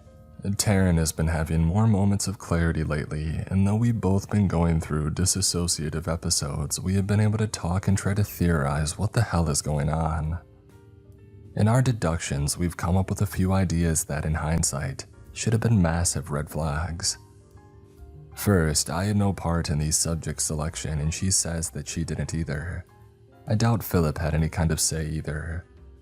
Now, considering the lack of sleep beforehand for subject 1, and the relative similarity of all 5 subjects, which we didn't see until arriving and at a point of no going back, there were far too many inconsistencies to pull off the experiment in the first place. That's what leads us to our second belief. We're all subjects. This one was obvious at this point, but they were the preliminary trial, while we were the main event. We got to see everything happening to them, observe it, and then see it all happen to us in real time. Where we're split is on what the purpose is. Nothing adds up to a typical experiment, and whoever is pulling the strings seemingly is just throwing shit at the fan to see how it splatters on the wall behind. And then Murray entered the conversation, giving us a whole new view. He was a former intelligence officer, worked on a lot of espionage stuff before going into the private security sector. From everything that he had seen here, he suggested that we were guinea pigs for the gas. Some new kind of weapon meant to possibly take out enemy strongholds from the inside, make them turn against their own allies as the paranoia takes hold. As much as I hate to say it, it makes the most sense. We go in trying to do some good, trying to find cures for sleeplessness and diseases like mine, only to become a weapon test for someone. I doubt we'll be the last. When we turned our attention to the next issue at hand, the phantoms, we could all see them at this point. The students, these sewn-together girls, the drowned family, the rabies patients, and the limbs. Nothing but mountains of limbs filling the space around 5. Murray told us that he had only seen bodies like that in war zones, mostly after bombings. He said that was one of the things that he would never forget, and how I could see exactly why. It was horrifying, and the smell of this burning flesh was a completely different one from Philip's room. The problem that we were running into now was that all these phantoms were taking notice of us. Taryn and I only had one each, and they so far hadn't shown any signs of trying to harm us physically like the subjects were undergoing. Every one of these terrors had started paying more attention to us, taking small breaks from their usual victims. It's only been watching us so far, but I don't know how they might escalate over time. If they can eventually harm us like they've harmed the subjects, well, I would rather die at this point if it was possible. I hope that we can figure something out to escape before that point. And then there was the greatest unknown. Since the beginning, we all had seen one figure in common, even Murray, who was free from phantoms clinging to him. This one figure, the dark one full of galaxies and nebulas, infinite stars in a human shape. It was always there right at the edge of our vision but unable to be reached. They mentioned that they had tried reaching out to it as well, but ran into the same infinite void of space in between, keeping us away permanently.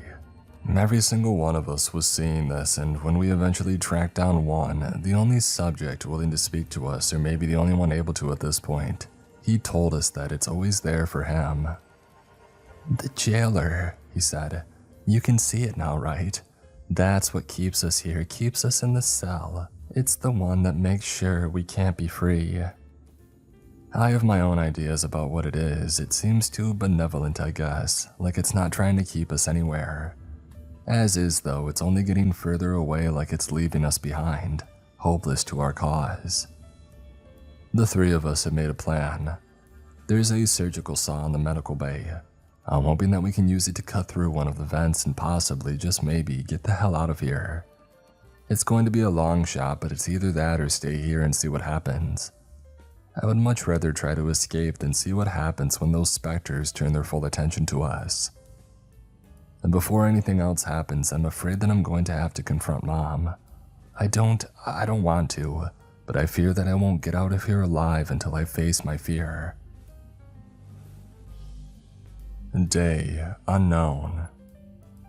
3 is beginning to flood the subject room. I don't know how we've gotten to this point, but the only thing holding the water in there is the closed door. 1 has been in and out, but he always climbs through the window for some reason, leaving chunks of skin and scraping bone across the broken glass every time. The water is nearly ankle deep at this point, even filling the side rooms. I don't know where it keeps coming from, with an endless ocean being coughed from his lungs from seemingly nowhere. Eventually it's going to come up and cover too, probably drowning him where he lay on the floor. I don't plan on being here for that, and it's not like he deserves to be saved anyway. The little girls dancing around him have become more vivid, with obvious signs of other terrible acts committed on them besides the dismemberment. 4 was still locked in his room. Meanwhile, these symptoms of rabies, now in their final stages, catatonic and shaking, scared of everything as the water seeped in under his door. He was desperate for a drink, I could tell, but even just looking at the water was making his throat spasm violently, as his mind told him that it was poison. We begun our escape attempt, though it took a while as the surgical saw we have isn't the most powerful. It's really only meant for bone at the most, so going up against the steel used on the vents is one hell of a task for it. Eventually though, after some time, it began to get through, and from there we were able to use a cane to pry the rest open.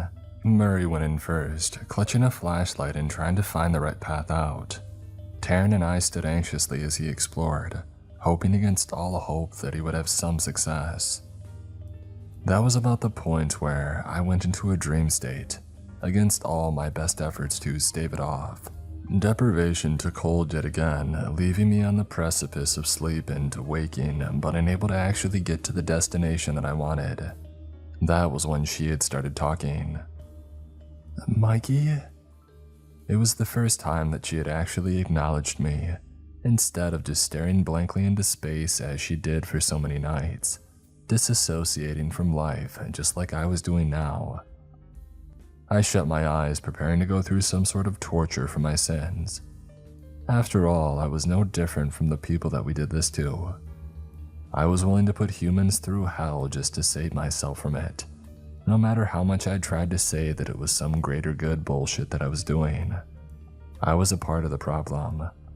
This hell was of my own making.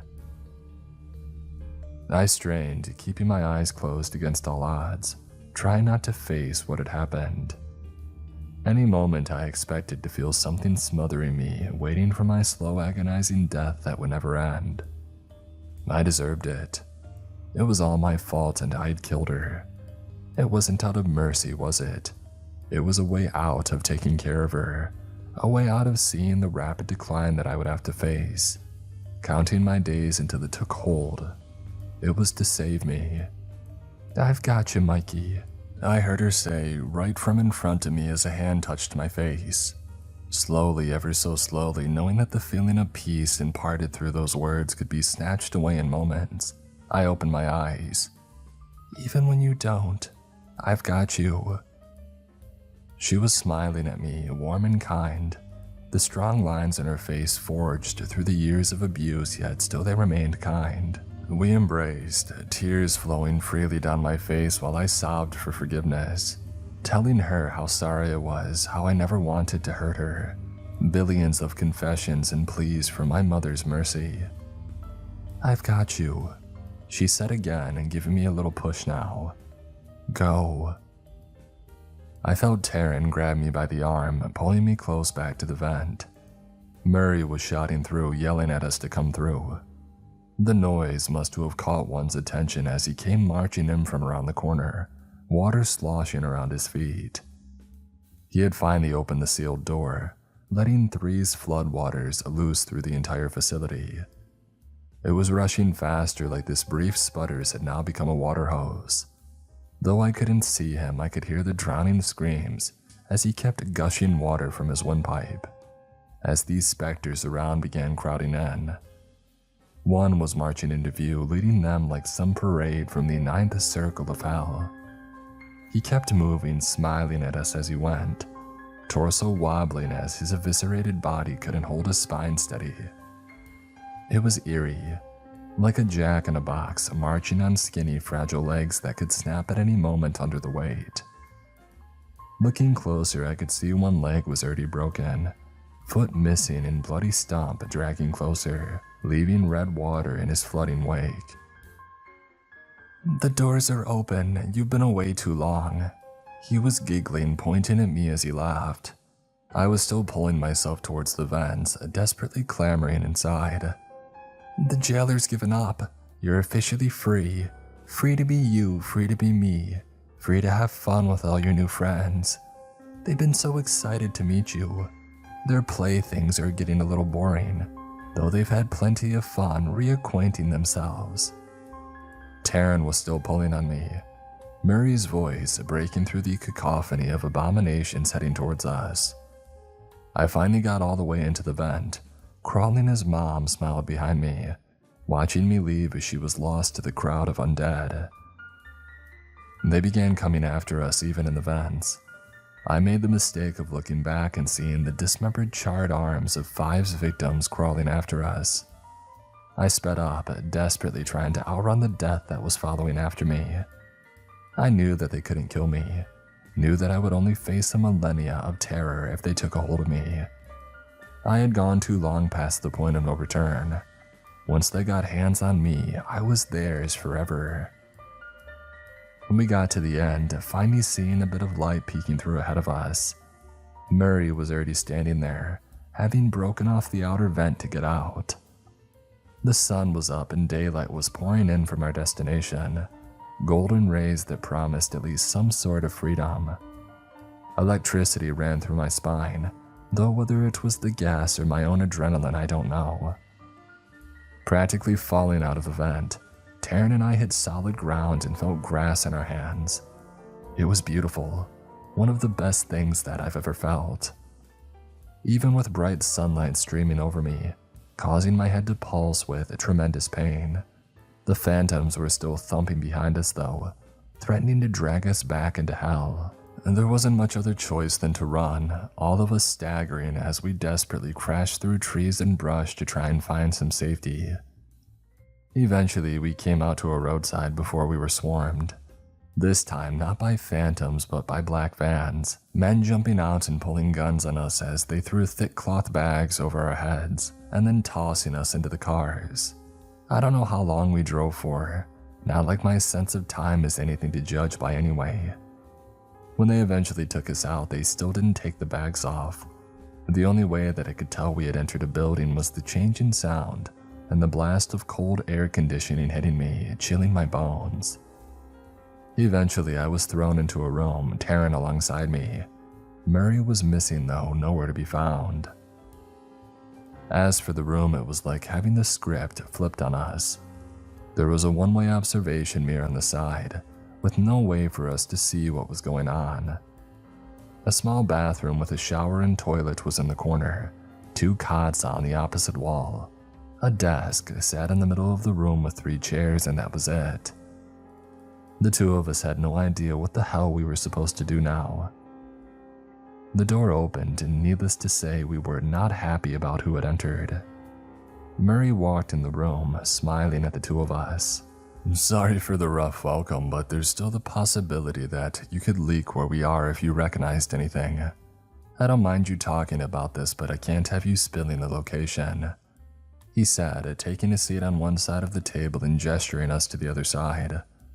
Both Taryn and I sat down hesitantly, glaring at our friend as we began to put information together in our disoriented minds.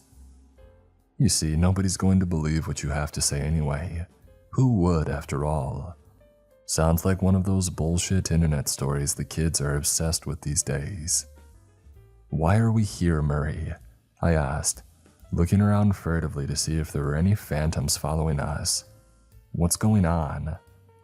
"Oh, don't you worry, you 2 are safe," he said, smiling. "See, I took a liking to the 2 of you while we were all in that house. I told them that we could use you still, so they let me get you out." "You've been going through the same thing that we have, man. What the hell?" Taryn was asking him now, beginning to bang on the table in frustration. Her eyes were red, bloodshot from tears and the lack of sleep. For God, how long has it been? Taryn broke down now. "Why?" "Oh, I've been getting a solid 8 hours most nights. You 2 would never find me, but I was just fine," he said. My head hurt as dots connected. Murray's lack of specters, his long disappearances. Jesus, he was the one who had left a fire extinguisher in the subject room. He knew. "You have an antidote, don't you?" I asked him, leveling a look right in his eyes that said to tell me the truth or else. Well, of course, I wasn't going in there without one. I was just there to observe how things went down. A control. "You son of a..." Taryn began to scream, beginning to stand up and jump over the table at him. 2 guards entered the room, guns drawn and pointing at her. Despite our unfortunate immortality, she backed off, working on that basic survival instinct to stay alive. "Look, I'm not going to stay here and spill everything. I helped you guys get out of there. Now we're going to detox you from the gas and see how it goes. As far as what's happened, subjects aren't privy to experimental data," Murray stated, getting up to leave and ushering the others out. "There's a computer over there if you want to catch up on the outside. Hell, tell people what happened to you. It's not like they're going to take you seriously." He left, with me in stunned silence and Taryn raging, banging against the table in frustration. Now here I am, unsure of what to do. I thought that I wouldn't make it out of there, much less be allowed to somehow tell the story. Too bad nobody's going to believe me. Day 54. Yeah, I'm shocked by the day too. We were in there nearly 2 months. Considering that the major violence started around day 10, I don't know how we got out. Neither me nor Taryn have slept yet, and we've been here for 12 hours so far by the clock on the wall. They brought us food, but I'm not hungry. Now that I think about it, I stopped eating weeks ago. I'm paranoid they're going to do the same thing as we did, dosing the food to keep us up in the absence of the gas. And now that we're somewhere without screams and the smell of death, it feels like we can think more clearly. We've talked about it, everything that happened. The best hypothesis is that sleep maintains the barrier between life and death, earth and hell, so to speak. Whether that goes at the same pace for everyone is where I feel that we've seen variances, and Taryn suggests that it may be based on life experiences. When the barrier begins to thin, all these lost lives press through the barrier, eventually ripping it and giving them access to the subject physically. We have no idea if we're right, of course, but it's all that we can draw from our time, especially considering that we're still running off the after effects of the gas. Murray hasn't spoken to us again, and honestly I don't know that he will. I don't believe that we'll ever be let out of here to see the sun again, if I'm being honest. This room feels empty compared to the crowds of bodies and limbs that were around the facility for the past month and a half. If it weren't for Taryn, I would probably feel like the last man on Earth, locked away and forgotten as everyone else got to eternally dream and slumber. Day 56. The dream states are getting worse, with even more sporadic occurrences and longer cycles. I've still not seen any phantoms, and the jailer hasn't made a reappearance. Not for me, at least. Taryn says that she's caught glimpses from the corner of her eye again. It had disappeared for her not long after it did for me, giving up hope on ever getting us back. She said that it returned last night though. First a small shadow in the corner, pushed as far back and away from her as it could be. Since then though, she says it has started to grow closer, though still miles away in the same room. I'm slipping out again. If anything happens, I'll update, but what's the point anymore? Day 62. She's asleep. Taryn fell asleep 2 hours ago. I thought that she had finally died somehow at first, checking her pulse in fear to see if she was still with me. It was beating strong and her breathing was now steady and deep. When I pulled one of her eyelids open, she was well into deep REM cycle, finally resting after weeks of conscious hell. The last few days, she's mentioned the jailer growing closer, coming further into view. Both of us have been comparing symptoms as we've been here, noticing that the electric feeling in her spine was fading as the figure grew closer. It wasn't so unbearable anymore, sending electric shocks up and down our bodies still, but more like a light buzz instead of a taser. A few hours ago, she had mentioned that the jailer was closer than she had seen it before. She reached her hand out touching it, and not long after, laid down to sleep. Nothing has appeared for me. Not the jailer, not the phantoms, nothing. The electricity is still there, and I'm hoping to some kind of god that it wears off so I may be able to sleep soon. Day 70. Taryn has been sleeping regularly for the past week now. The first time when I made my last update, she had slept for nearly 20 hours straight. When she awoke, according to her, everything was bright, almost an electric vividness to the world. Since falling asleep, she hasn't seen anything.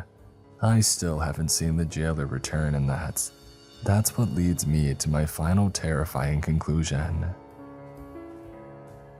Day 80. They let Taryn out, though I don't know where. Maybe she's actually allowed to go back to her normal life. Could we do that at this point though? It doesn't matter. I don't have long. I know what it was now, the jailer. We've always had a name for it, tons of them actually.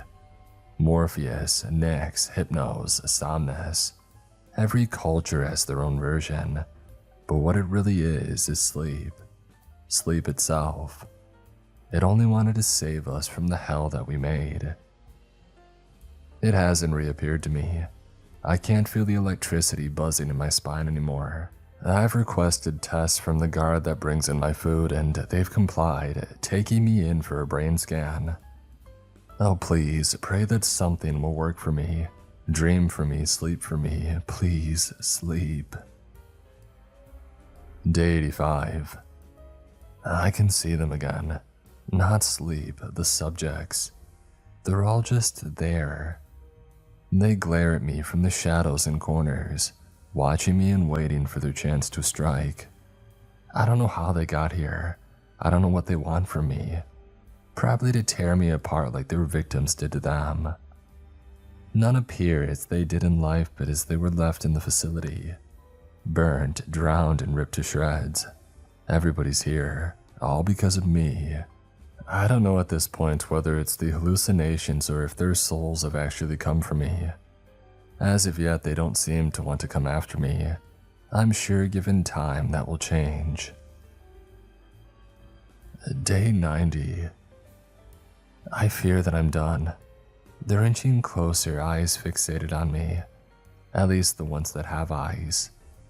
I can hear curses and screams coming from them, and one's obnoxiousness. His mocking laughter won't get out of my ears. It came back too, though. It's still faint, but it's there, I can tell. The jailer. No, that doesn't seem like the right thing to call it.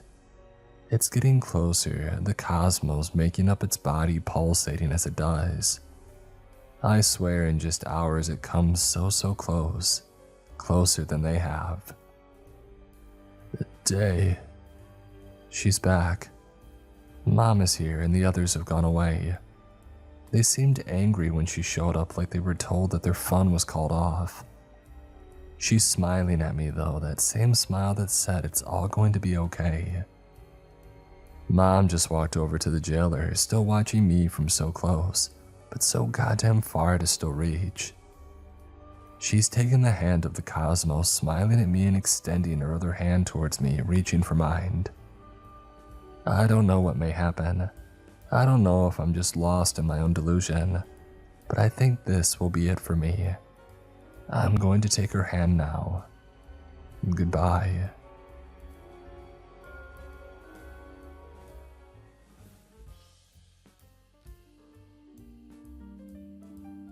Today's episode is sponsored by Hims. You know, losing weight can feel like one of those things where everybody online claims they've got the secret solution. But most people just end up frustrated, stuck, or giving up completely.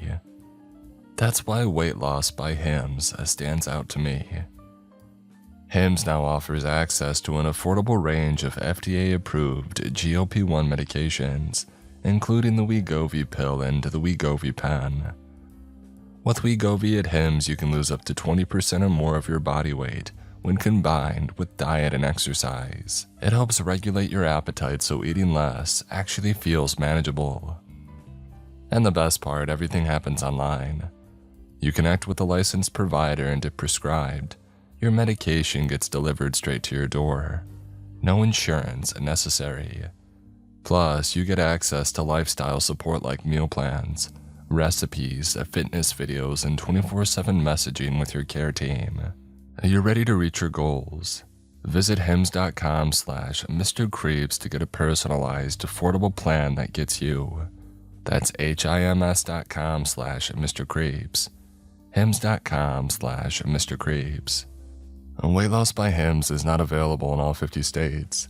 Wegovy is the registered trademark of Novo Nordisk AS.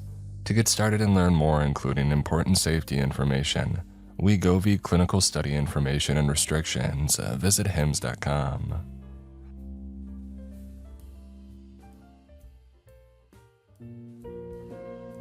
I'm selling it, my dad said. I can buy it from you, I pleaded. I've saved up a bit of money. How is that supposed to impress me? He snarled. A kitchen porter. Is that the dream career I imagined for my son? You're 18, it's time to be an adult. So no, I don't give a crap about your money. You're not buying the Xbox for me. You're too old for video games. Yeah, my dad isn't the best, so I didn't try to reason with him. I knew the battle was over before it even began. Out of context, I might sound like a spoiled brat, but that brief snippet of conversation was one of my dad's better moments. I could talk about the time he smashed up my vinyl collection with a cricket bat because it was, and I quote, music for babies. I could talk about the time that he brandished a broken beer bottle as a weapon. Yeah, he's awful, but he's right. I'm hardly a roaring success. I would move out, but my salary couldn't buy me even a shed. Mom died a few years ago and my sister's off at university, so I have to deal with the prick on my own. Of course, that's the least of my worries. I'm terrified of the real world. No, I'm not talking about the real world. I'm talking about the video game. Oh, you haven't heard of it? Yeah, that's the weird thing. I can't find it online. I can't find it anywhere. But my dad found it. Happy birthday, he grumbled. Yesterday it was my 19th birthday. The Xbox incident was a distant memory, so you can imagine my shock when I opened the clumsily wrapped present before me and found myself looking at a PC game. You can play it on the computer in the study, my dad said. I was bewildered. For a few precious moments, I truly believed that he had had a change of heart. The next sentence shattered that naive illusion. It's supposed to teach you about life, he explained. Maybe it'll get you off your butt. He strolled to the living room and sat down on his own butt, switching on the TV. Hypocrite. But as double-edged as these swords seemed, I resolved to play the video game and force myself to enjoy it. I wanted to devote every waking hour to it, even if it were a piece of crap. I wanted to waste my life on it just to spite my father. I read the front cover of the game as I walked to the study. The real world, a simulation. It was hardly a descriptive title. The picture on the front displayed a man's black silhouette on a white background.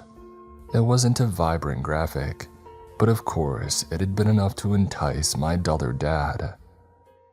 I slotted the disc into my computer's CD drive and installed the game.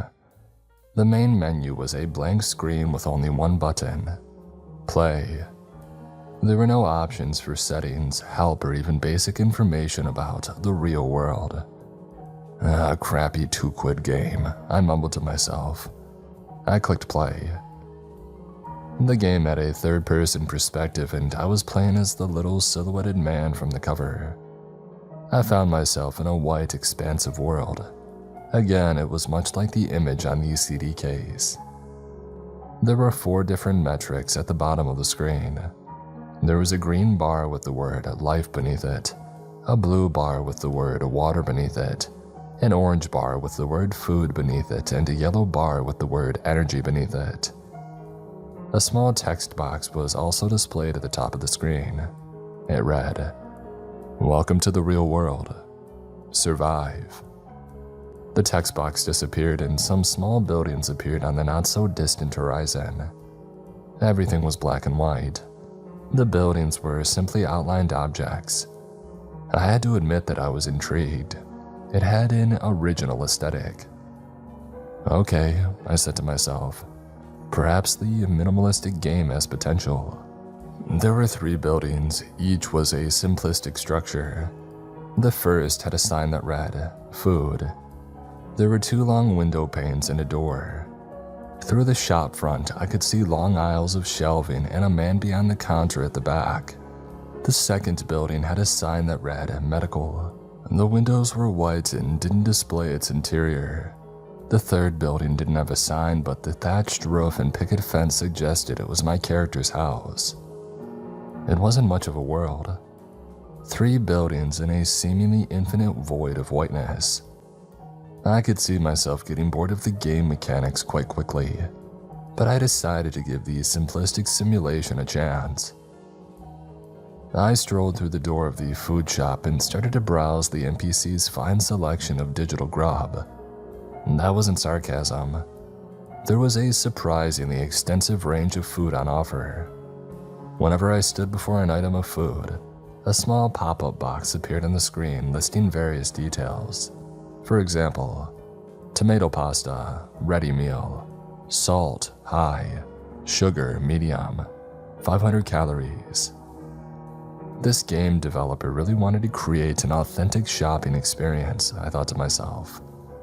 But I went along with it because I was utterly fascinated by the minute details that the game had included. I filled up my shopping basket and walked up to the till. The cashier communicated via text box. "Good day, sir, is that all?" he asked. There were two options, yes or no. I picked the former.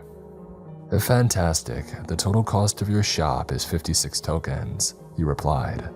"Thank you." A -56 pop-up box flashed at the top of the screen for a few seconds. I had no idea how many tokens I owned. The game hadn't mentioned anything about currency of any kind. Oh, what are tokens, I wondered, and how do I earn more? I left the shop and strolled over to the medical building.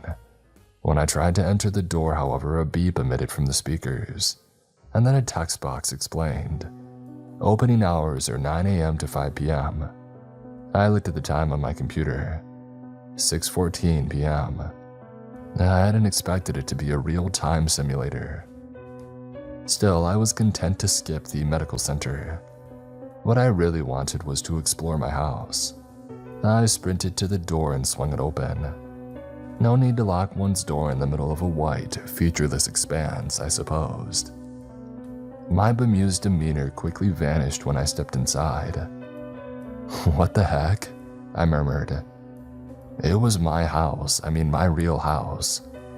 With my heart pounding furiously in my chest, I explored every crevice of the outlined home. It was an exact replica, down to every last piece of furniture. Sweat poured down my face and I started to descend into a full-blown panic. I'm not one to overreact to things, but I immediately had a dreadful feeling about this game. Something about the real-life rendition of my real-life home had unnerved me.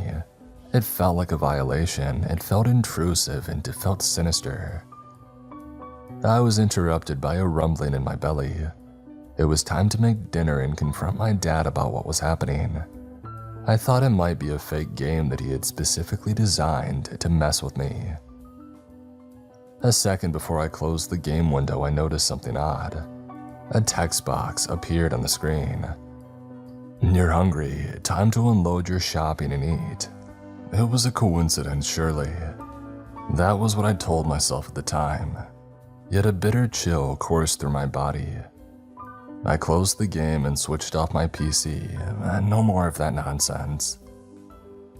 I bounded down the stairs and strolled into the kitchen to make dinner for my dad and me. I'm the cook. That's the condition I must fulfill to live in my dad's house rent-free. I often offer to pay rent, but he always changes the topic of conversation. The man loves power, and this fake simulation game, I decided, was simply his latest power trip. It's not real. I made a roast dinner, hoping to put my dad in a good mood. He had barely seated himself before I grilled him for information. "Oh, where did you find that game?" I asked. Some website. Are you learning some hard truths about reality?" "Dad, did you commission a custom game to be made? Like, how much did it cost?" "What the heck are you blabbering on about?" he growled. "The house is in the game. It's an exact replica of ours," I replied. "I actually think it's pretty cool, fair play. Thanks for going to the effort." "I don't really understand the joke," my dad said. "Look, just Google the name of the game, okay? Jesus, I thought kids were supposed to be tech geniuses. But make sure you wash the dishes first. I'm going to bed." And that was the end of the conversation. I was a little surprised at myself for not thinking to Google the game immediately, actually. It didn't make any difference, though. There was nothing about the real world on the internet. I found an online forum that discussed all manner of dark practices, and some users suggested that veil breaking could untie my soul from this evil force. But I couldn't find anything about that practice online. I decided there was only one way to learn more. I had to keep playing. My stomach rumbled again. I had just wolfed down an entire roast dinner, but I somehow felt even hungrier. As I loaded the game, I reached for some crisps and started to munch away. I finished them and still felt hungry. The real world had picked up exactly where I had left it. No main menu, no play button. I was still in the house. My stomach groaned. It was a little more insistent this time. I felt a stabbing pain in my gut, and that pop-up window lingered on the screen telling me to feed my character. Coincidences usually make me chuckle, but this one didn't. Horrible thoughts swam in my busy mind. Horrible ideas of what might be happening to me. Ideas that would soon be confirmed. My character was still holding the bag of food. I strolled over to the fridge and selected the unload option, and then browsing the options, I chose the tomato pasta ready meal. I microwaved it for a few minutes, plated it up, and sat at the dinner table and selected the pop-up eat option. My character started to eat, and his orange food bar suddenly filled up. He drank, and his blue water bar filled up. And much to my horror, I found that my belly stopped rumbling. I suddenly felt replenished, and worst of all, I could taste the food and water in my mouth. I jolted to my feet, falling backwards and taking my desk chair with me. I lay motionless for a few seconds, and then I propped myself up on my elbows and looked up at the monitor in a state of pure terror. My body was violently shaking and my mind was starting to slip into a state of panic. What the heck is happening, I thought. What actually is happening? Another text box appeared at the top of the window. You only have 10 tokens. Would you like to earn more? The yes and no options had returned. I sprang to my feet, limbered up and took a deep breath, and I picked up my desk chair. Sitting down, I selected the yes option. The text box updated. You can complete a challenge for 1,000 tokens.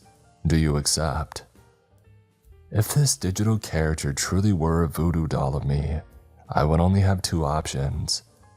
I could run out of the tokens needed to buy digital food and starve to death in real life. Or I could blindly accept the challenge and stand a chance of surviving. I chose survival. Yes. The screen blackened for a whole minute. My body clenched and my breathing quickened. I watched in sheer dread, terrified that I had broken the game and resigned myself to the fate of dying by thirst, starvation, or perhaps even sleep deprivation. I could only assume that I was linked to the doll in every way, shape, and form. The horrifying consequences of that truth only hit me when the challenge had loaded. A timer appeared at the top of the screen. 5 minutes. It started to count down. 5 minutes to achieve what exactly? My silhouetted character returned, but he was now a white figure against a black background. White outlines of shapes started to appear on the screen. I soon realized that I was faced with an obstacle course. A text box briefly flashed. Watch your health and energy. Run, time is slipping away. I didn't need to be told twice. I sprinted down the long, narrow passageway before me. It was a rather derivative and stereotypical obstacle course, but when the stakes are life and death, those cliches start to become a little more petrifying. I paused, staring at the swinging axis that blocked my path. 4 minutes 16 seconds on the timer. I didn't have time to think, I just had to act. I sprinted recklessly through the sea of rocking blades and held my breath until I safely made it to the other side. That wasn't so hard, I could do this. A watery, crocodile-filled pit lined with lily pads. Easy. I leapfrogged my way across. 3:49. I could already see the doorway with the finish above it. Just a few more obstacles. But why did I suddenly feel completely fatigued? My energy bar, it was empty. A text box popped up. You'll be penalized for moving too quickly. Suddenly my character was levitating in the air.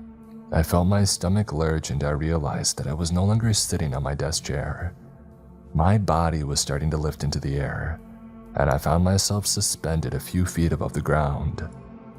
I didn't want to call for help from my father. He would have fled and never returned. And plus, for all I knew, he had purposely dabbled in some dark ritual to create the game. Instead, I bit my quivering lip so viciously that it drew warm blood, which started to trickle down my chin. A stream of tears broke through the floodgates, drenching my cheeks. I watched the character on my screen, waiting to see what horrendous fate awaited us. 317. To recover your energy, choose a handicap. I didn't understand the instructions, and then I saw two options on the screen. A. Lose 20 seconds on the timer. B. Twist an ankle. I couldn't afford to lose another 20 seconds. I was already wasting time. I stretched my hand forward, still hovering in the air but desperately wrestling with the paranormal force that had suspended me. I managed to grab the mouse and wiggle it onto the second option. Twisting an ankle would be painful, but I had a terrible feeling that it might cost my life to lose the challenge and the tokens. I clicked. What followed was the most painful experience of my life. I expected a sprained ankle. What I was actually given was a mutilated ankle. The entity which operated the game snapped my left ankle in a 180-degree rotation, leaving my foot facing the wrong direction and causing my bone to protrude through a bloody, gaping wound above my heel. I screamed at the top of my lungs. I screamed until I threw up. My dad shouted something from downstairs. I couldn't hear him over my agonized wailing. He didn't come to check on me. I collapsed into my desk chair, left leg rendered a shaking, useless mess. My character looked much the same. 251. Feeling faint, I placed my unsteady hands on the keyboard and pushed forwards at a much slower pace. I made it through a passage of deadly darts, and all that remained was a small stretch of hallway before the exit. 1:17. I hobbled forwards, sobbing at the blazing sensation of my left ankle, and the massive amount of blood loss, no doubt. My character was waddling at a glacial pace. 59 seconds. Suddenly the walls of the passageway started to move inwards. They were closing on my character. They were closing in on me. Not like this, I whimpered. Being compressed between two walls seemed like a death too excruciating to possibly imagine. 41 seconds. I was confident that I could reach the door in less than 41 seconds, but I wasn't confident that I could reach the door before being crushed to death. 30 seconds. Just a few more steps. The walls were starting to touch my character's shoulders. I couldn't move quickly enough. I could feel the pressure against my real shoulders.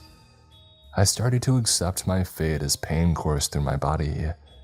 I heard cracking sounds in my joints, and I started to pull my arms inwards, attempting to save any other limbs from being mutilated. In a miraculous turn of events, the wall stopped moving. I found myself squeezing through the world's tiniest passage, but I hadn't been crushed. I was alive. 12 seconds, just a few more steps. 8 seconds, a few more. 3. I made it. With 3 seconds to spare, I reached the door. The screen faded to black, and then I found myself back in my character's house. I had never been so happy to see an award on a video game. Plus 1,000 tokens. I cried joyously, frantically pulling out my phone and calling an ambulance. The rest of the night is a blur. I know that I spent it in the A&E. The problem is that I wasn't thinking clearly. I was in so much pain and I had lost so much blood. I forgot that I needed to keep playing the simulation. I'm trapped in the hospital and my left leg has been patched up, but it certainly isn't operational. I can already feel the hunger pangs. And I slept for 10 hours according to the nurse, but I'm so tired. I haven't eaten or slept in the game. I don't know how much longer I can leave my character unattended. I have two options. I get home to the real world, or I find a way to break this curse. Time is running out. I left the hospital. I couldn't avoid the real world. My character was withering away and I was following suit. Firstly, to update all of you, I tried to resolve the situation while I was in the hospital. I called my girlfriend Darcy and asked her to play the game for me. She didn't accuse me of lying, but she thought that I had hit my head and imagined the entire thing. She suggested that I get help. I said that I would do whatever she wanted, but I just wanted her to go over to my house and take care of my character. I wanted her to do it for me. Okay, I'll go to your house and play the game, but I'm coming to the hospital after work. I want to see you. I love you. That was the last thing that Darcy had said before hanging up. And when she stopped replying to my texts, I found myself succumbing to intrusive thoughts about awful scenarios that might have taken place. What if the game had chosen her as its new host? What if my dad caught her and hurt her? I had to go home. As I hobbled out of the building on crutches, I looked down at my left foot, which was being held together by a metal rod. Still, there was no physical evidence that less than a day prior, it had been a mangled mess. And yet I experienced a phantom sensation. My foot still felt as if it were twisted around. I still endured excruciating pain. Maybe I need to take my injured character to the medical center, I thought. The taxi driver attempted to engage in small talk about my injury, but my mind was vacant. My eyesight had become hazy and I had a throbbing headache. I was experiencing dehydration, starvation, sleep deprivation, and possibly blood loss. My character was suffering, so I was suffering. When I leapt out of the taxi, I was on the verge of passing out. I burst through the front door, ready to apprehend my dad and ask him what he had bought for me. Where did you find the game? Are you trying to kill me? I imagined the things that I would say. But my dad wasn't home. I didn't think anything of it. I was close to collapsing, and I sprinted to the study and found that the computer was still switched on. The game window for the real world was open. I slumped into my chair and hurriedly raced into action. Drink was my first move, and my throat soon felt soothed. Eat followed, and the searing pain in my stomach subsided. Then I moved my character to the upstairs bedroom and selected sleep. Though I, the real me, remained awake, I slowly started to feel revitalized. I had survived by the skin of my teeth. The knot in my chest started to loosen, if only a little. Everything in the real world happens in real time, of course, so I realized I would have to leave my character in bed for several hours. I was still drained of energy, but after an hour or so of digital sleep, I no longer felt entirely depleted. My character's energy bar was gradually filling up. I decided that it was time to figure out how to stop the madness. I had work to do. Of course, I didn't want to exert too much real-life energy, but I still wasn't exactly sure of the mechanics behind this computerized voodoo doll magic. And that was why I started to browse the internet on my phone, searching for answers. There was no time to waste. I revisited the forum that I mentioned in the first post. I found the user, Guest17, who had told me about something called veil breaking. It's the act of recovering a soul from the world of the dead. I told Guest17 that it didn't really seem applicable to my predicament. This was his exact reply. Think about it. Veil breaking allows you to move your soul between realities. It might detach you from the voodoo doll given that your soul seems to currently be tied to it. Yeah, I wasn't buying any of that. I didn't want to add more curses to the pile. That being said, it wasn't a fruitless chat. I knew that I needed some sort of magic solution, and so I asked Guest17 where he learned so much about veil breaking. And that's when he popped up in my private messages on the forum. Not everything's on Google, you know, with a link that was redacted. The link was an invitation to a Discord server called XI.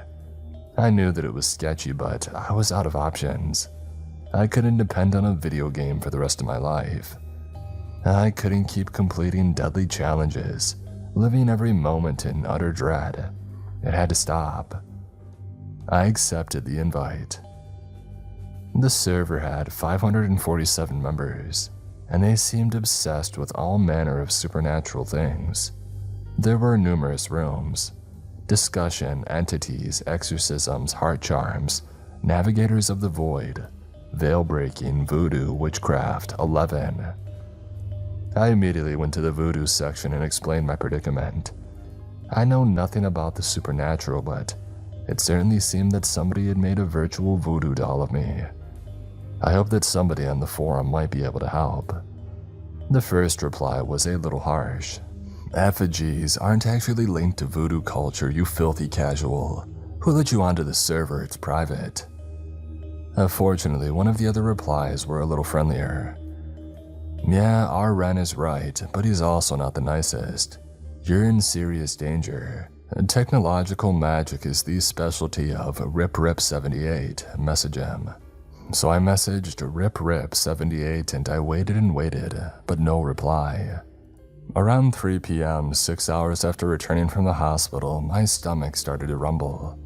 Really, my character's sleeping and he ate before going to bed, I thought to myself, sighing. I looked at the game window for the real world and my jaw froze. My character's food bar was practically full.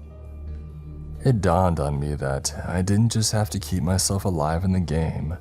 I still had to eat, drink, and sleep in the real world. I would have to survive through 2 different bodies. I stumbled into the darkened kitchen, overcome with a terrible feeling of powerlessness. How long can I keep this up? I wondered, as I eyeballed the ready meal that was rotating in the microwave. I'd have to keep performing deadly challenges to earn tokens and keep working in the real world to earn money. My manager had taken me off the kitchen rota while I recovered, but there were still real-life bills to be paid. And it seemed my dad had finally left town, so he wasn't going to be paying his way. I strolled back into the study, tucking into my bowl of macaroni and cheese. Still no reply from RipRip78. While I waited, I decided that I had to do something about the agonizing pain in my foot. It had been treated in the real world, but it still had the phantom sensation of being twisted and mutilated. I looked at the game window. My character's health bar had been depleted to the extent that it was orange in color. If I could heal him, perhaps my real-world pain would subside. It was worth a try. I decided that 6 hours of rest would be sufficient, so I tore my character out of bed. It was time to finally explore the medical building. I had to be quick. It would be shutting shortly after all. My character limped out of the front door, facing the white nothingness of the horrendous landscape. Turning to my right, I strolled over to the building beside me. This time, the door wasn't locked. I strolled through it, feeling uneasy about the potential horrors that might lie within. I had expected a local health clinic. I had expected to be told that I needed to ring and come back when I had an appointment, but instead I was faced with a bizarrely enormous hospital. There was an expansive waiting area, and it was overflowing with silhouetted NPCs. This was even more detailed than the shop. There had been jolly elevator-style music in the food store. In the medical building, however, there were sparse, dissonant piano notes playing. It filled me with both sorrow and horror in equal measure. There was something wrong with the idea of cold piano planks being chosen as the background music for a building filled with such life, even though it was artificial life. Additionally, the building, like a TARDIS, was far larger on the inside. In the center of the open-plan ground floor, there was a staircase which led up to numerous levels. Moving my character's POV upwards, I could see the interior of the hospital building, all the way up to the very top floor. The staircase zigzagged upwards. I counted 6 levels to the building. Remembering why I came, I walked over to the reception desk. I prayed for a brief break from realism. No waiting times and no need for appointments. Just let me see the doctor. And my wish was granted. The silhouetted woman spoke through text boxes, much like the cashier at the food shop. Hello, my name's Kira. How can I help you? I need to see a doctor. I want to volunteer. The second option unnerved me. Volunteer to do what? I wondered. I selected the first option, obviously. Dr. Ted will see you on the 3rd floor, room 319. That'll cost 500 tokens, thank you. Figures, I thought, watching the -500 pop-up window come and go. I strolled up the stairs, trying my best to ignore the haunting piano music that filled this eerie white, black outline building. I thought about muting the game, believe me, but two things stopped me. One, I didn't want the game to penalize me again. I might not survive my next trip to the hospital. And two, I didn't want to miss anything. For all I knew, I might miss something important if I were to mute the game. I decided to soldier onwards, weaving in and out of silhouetted doctors and civilians. When I reached the third floor, I followed the numbers until I reached room 319. I strolled inside and a silhouetted doctor was waiting for me. A text box appeared. "My name is Dr. Ted. What seems to be the problem?" "I have a headache. I have a mental health problem. I severed a bone in the challenge." I selected the sadistic option at the bottom, obviously. It felt as if the game were tormenting me. It knew exactly why I had come into the medical building. I was horrified by the prospect of some intelligent entity watching my every move and terrorizing me. Another text box popped up. Let me have a look. Okay, that's an easy fix." Seconds later, the pain in my real-life ankle had subsided. My character stood upright, seemingly better. "Thank you, Archie Bolton. Come again." My blood turned to ice in my veins. I had never specified my name while playing the game. The real world knew me. Of course it knew me. Why should I be so shocked by that? And yet, something about seeing my name on the screen made the curse feel so much more unbelievably frightening. The torture felt personal, I suppose. With full bars across the board, I exited room 319 and strolled over to the third floor balcony that overlooked everything from the ground floor below to the very top floor. Every moment of time that I spent in the game was chilling, but I didn't see what other option I had. There had still been no reply from RipRip78 on my phone. I had to learn about the mechanics of the real world. If I could figure out the game, maybe I could beat it. And that was when I noticed something. The dissonant piano was no longer the only audible sound of the hospital. I could hear voices, shouting. I saw movement on the other side of the building. Silhouetted NPCs were dragging two squirming silhouettes along the second floor hallway. "Where the heck are we?" a girl wailed. "Let me go," a man bellowed. I immediately recognized both voices. The girl was Darcy and the man was my dad. Unable to accept this dreadful twist in the game's vendetta against me, I found myself disassociating from everything. There was ringing in my ears as I fervently struggled to process what was happening. I scrambled for some sort of explanation, but I had nothing. I moved my characters down the stairs, exiting onto the second floor, following the silhouetted figures from a safe distance. I hoped with every fiber of my being to ascertain that they were not, in fact, capturing my girlfriend and my dad. The large group of striding shadows entered a door on the right. The sign above it read, "Surgery." I burst through the doorway, throwing caution to the wind in my blind panic. Behind the door, of course, was yet another narrow hallway, and I could hear Darcy at the end of the corridor. She was bawling her eyes out. "Darcy!" I bellowed. She didn't respond, but she kept crying. I had a microphone connected to my computer, but I realized that Darcy probably couldn't hear me. The game had no settings after all. There was no option to switch a microphone on and off. I was unable to communicate. And so I watched helplessly as the 5 silhouetted NPCs dragged Darcy and my dad into an operating room on their left. I realized that long windows spanned the entire hallway, so I could see into the room. My hands froze on the keyboard and I stood and watched. The voices within the room were muffled, but Darcy was shouting at such volume that I could hear her clearly. "What have you done with us? What is this place?" she cried. "I'll kill you," my dad raged, frothing at the mouth.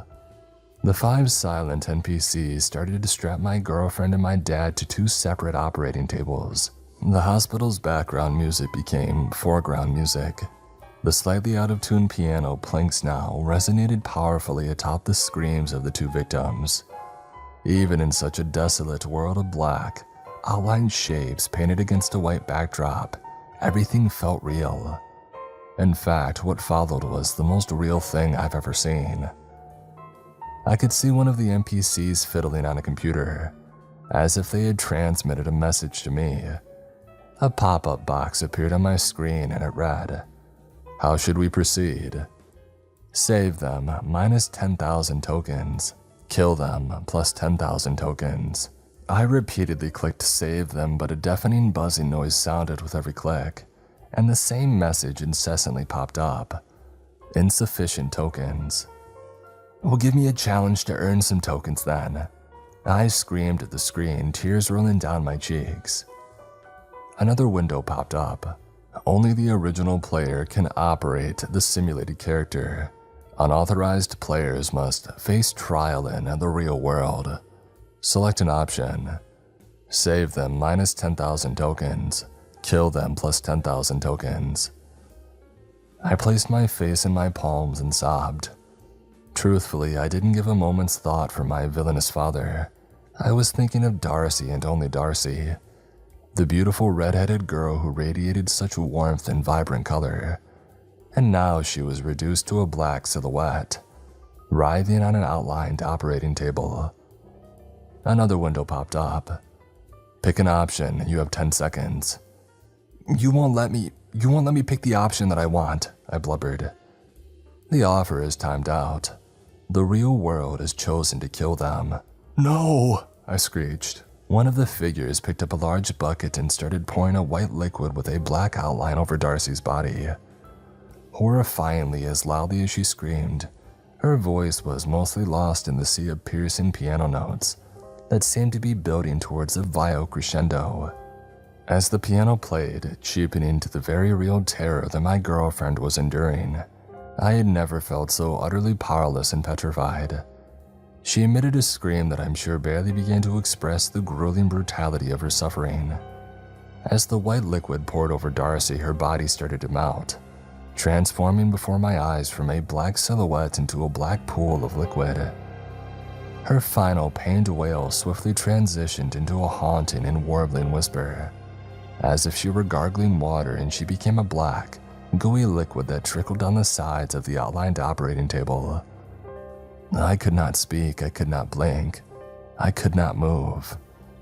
"Don't you bring that near me," my dad growled. "No! Let me out of these restraints. Let's fight properly."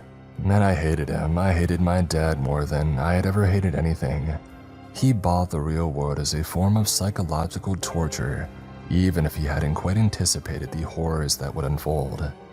It was his fault that Darcy was dead. "Hey," my dad shouted. "Who's watching us from the hallway? Is that Archie? Are you playing the game, Archie? It's your dad, help."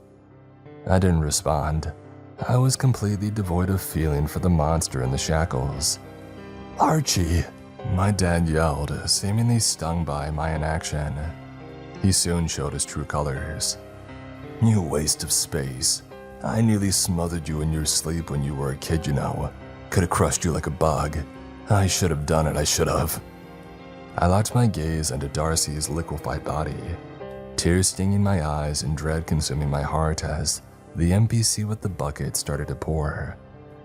Out of the corner of my eye, I saw my dad melt into the same pool as Darcy. It was a gruesome sight, even though I despised him. His screams rapidly dissipated. Everything was still. There was no sound other than the sinister piano melody that played ceaselessly. I wiped the tears from my eyes and looked at my screen. As I watched the NPCs, my heart started to thump frantically against the inside of my ribcage. The motionless silhouettes were facing the window. They were facing me. And pulling me back into the real world, my phone buzzed. RipRip78 had replied. The figures started to exit the operating room. Petrified, I made my character run towards the hallway door and sprint onto the second-floor balcony. All of the NPCs in the medical building were immobilized. Their bodies, however, swiveled on the spot so that they were always facing me. Avoiding them, I ran down the stairs. I didn't know whether the 5 silhouetted monsters from the operating room were still chasing me, but I didn't stop to check. Hurtling across the main lobby, I weaved between the swiveling statues. They littered the waiting area and followed my every move with their empty faces. I reached the main hospital door, turned left, and tried to ignore the splitting pain in my sides. My energy bar was rapidly draining. I was surprised to find my house door unlocked, as I thought the game might lock me out and lead me to whatever twisted fate the NPCs had in mind. The second that I was inside, I closed the door and selected the lock option, and I backed towards the kitchen. Multiple text boxes started to pop up, indicating that the 5 murderous NPCs were in fact at my front door. Let us in. Do you want to earn 5,000 tokens? Let me in. You can just let me in, forget the others, 50,000 tokens. Feeling utterly depleted and not yet brave enough to look at RipRip78's message, I moved my character to the fridge and looked inside. Nothing. It was empty. Another punishment, I assumed. Instead, I filled up a glass of water from the tap and both my water and energy bars started to replenish, but I was still so hungry. And then a window popped up. For the sake of realism and immersion, certain food items are kept outside of the fridge. Suddenly, there was a bouncing arrow over the fruit bowl on my character's dining table. There were still some pixelated apples inside. I ran over, selected eat, and breathed a sigh of relief as the ache in my gut began to ease. Another pop-up window appeared. Uh-oh, it looks like your fruit might be moldy. As my character bent forwards and started to projectile vomit a black substance, I felt an unsettled grumble in my real-life stomach. Ah, crap. I expected vomit, but I should have known that the grueling simulation would have something much more sickening in store for me. I bent forwards, mirroring my character's position, feeling a blazing sensation in the back of my throat. I projectile vomited a thick black gooey substance that looked identical to the one my character had just produced. Knees knocking together as I trembled in terror, a second wave of black vomit, thick in consistency, flew from my mouth. This time, something horrific was moving in the black substance that was coating my computer desk. Caterpillars. Hundreds and hundreds of caterpillars wriggling and drowning in the thick, unidentifiable black bile that surrounded me. They had come out of me. Screaming at the terrifying sight before me, I was even more horrified to see the caterpillars slowly morph into black goo, much like my dad and Darcy. They became one with the evil substance that was dripping from my desk. The creatures unleashed a tiny chorus of haunting wails as they melted. As far as I know, caterpillars don't wail, but the real world doesn't exactly abide by the laws of nature. Whether in the game or reality, I was taunted by another pop-up message. Whoops, just like the real world, you can't always trust fruit. Looks like some hungry little caterpillars found their way into your apples. With my sleeve, I wiped the repulsive bile from my lips and finally picked up my phone. I opened Discord. A message from RipRip78. Firstly, don't delete the game. It needs to be destroyed with a ritual. We're not just trying to destroy the effigy, we're trying to sever the connection. I read your message and I'm sorry for the late reply, but I've spent the last few hours developing a game extension for you. It's essentially a virus. Put the attachment in the main folder for the real world. I know you shouldn't download files from a stranger, but you don't really have a choice. Time is not your friend. You're gonna have to trust me. The file was called ritual.gc. I asked him about the file extension. I'm not a tech whiz, but I've never seen the GC file type before. It's gray code. Take a look in the folder for the real world. I did. The real world, index.gc. That was the only file in the folder, so naturally, I asked him about gray code. It's evil stuff. Probably the worst kind of tech magic. I would rather not talk about it. You should not mess with it. I've only ever programmed something in gray code once. Well, I guess that I've now done it twice. Yeah, I don't know whether that ritual.gc file can help, but your dad didn't tell you anything about where he found the game or who made it. With the knowledge that I have at my disposal, this is the best that I can do. I downloaded the file and put it into the folder. Okay, I developed a 2-part ritual in Grey Code. It's based on stuff I read about destroying physical voodoo dolls, so let's hope that it works for digital ones. Within the game, when you've installed my extension, you're going to cleanse your character with fire, and then you're going to cleanse it with water. You won't have much time to complete the ritual. The entity is going to fight hard to keep you as its host. The next pop-up window read, "Extension has been successfully installed. Cheat code detected. Penalty for seeking help outside the simulation. Break a leg, minus 10,000 tokens. Lose an eye, plus 100,000 tokens." I didn't have 10,000 tokens, and the game knew that. I told RipRip78, hoping that he would be able to help me. I ignore its demands, focus on the ritual. The installation of my extension must have actually worked. I told you that the game wouldn't give up without a fight. Just keep going. You should see the golden doorway that I created. Has it appeared? Another pop-up window. Do not enter. Suddenly a pixelated golden doorway appeared in the middle of the kitchen. I was a little mesmerized by the sudden burst of color on my screen. The door oozed with warmth in the midst of that barren black and white outlined environment. Finally, I had found a slim spark of hope in the heart of such a dismal place. My joy was short-lived, however, as the next text box violently displayed itself. Offer is timed out. You do not have 10,000 tokens, so the real world has selected the only available option. Congratulations, you're about to earn 100,000 tokens. Lose an eye plus 100,000 tokens. My body clammed up. Flooded with a feeling of revulsion, I started to notice a sensation at the back of my retina. It was a prodding sensation, as if somebody were gently tapping a ball with a snooker cue. The gentleness quickly transformed into a brutish thumping. I wailed in agony, clutching at my left eye with both hands and trying to stop it from being forcefully removed from its socket. I could feel an excruciating tearing sensation. My phone was pinging with messages from RipRip78, but I was flailing wildly on my desk chair, futilely striving to save my eye. I felt something warm trickle down my hands, blood. It started to trickle down my face too. Over my piercing screeches of agony, I could barely hear the squelching noise of my eye being peeled from its home.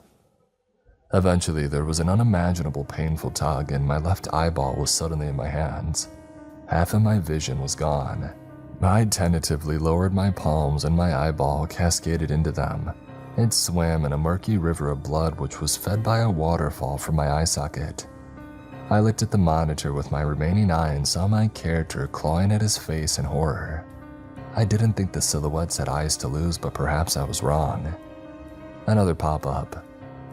Would you like emergency medical care to stop the bleeding for minus 100,000 tokens? Twitching in a mixture of pain and shock, I shakily moved the mouse over to yes and clicked. The dripping from my eye socket abruptly halted. Something had stemmed the bleeding. I didn't dare look for a mirror to see how it looked. I thought that I might pass out. Tell me what's happening. You need to go through the door. The entity will be trying to destroy my code. I don't know how much time you have. I didn't need to be told again. I started to move my character toward the doorway. The game hurled numerous pop-up windows at me, obscuring my character's POV.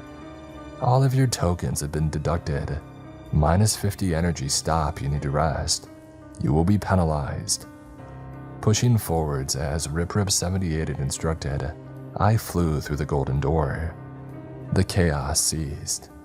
The pop-up windows vanished and the metrics at the bottom of my screen were suddenly full again. I found myself in a pitch-black void lit by a circle of 11 pixelated candles.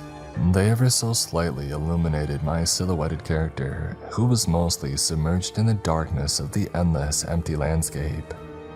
Alright, right, you're in the room I created. I included some code to keep your bars full for a little while, but we need to be quick. Pick up one of the candles and set your character on fire. This should, if I've developed it properly, cleanse your effigy. The game will no longer have a link to the inside of your real body. I immediately moved my character over to one of the candles. The option, Set Self Ablaze, appeared, but before I had a chance to click anything, a window abruptly popped up. Penalty. Without any instructions or offers, the toll was extracted.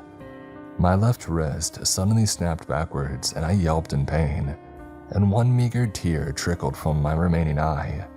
I had nothing left to give. Even the horrifying torture was no longer evoking powerful reactions from me. I was gradually fading into the icy embrace of death.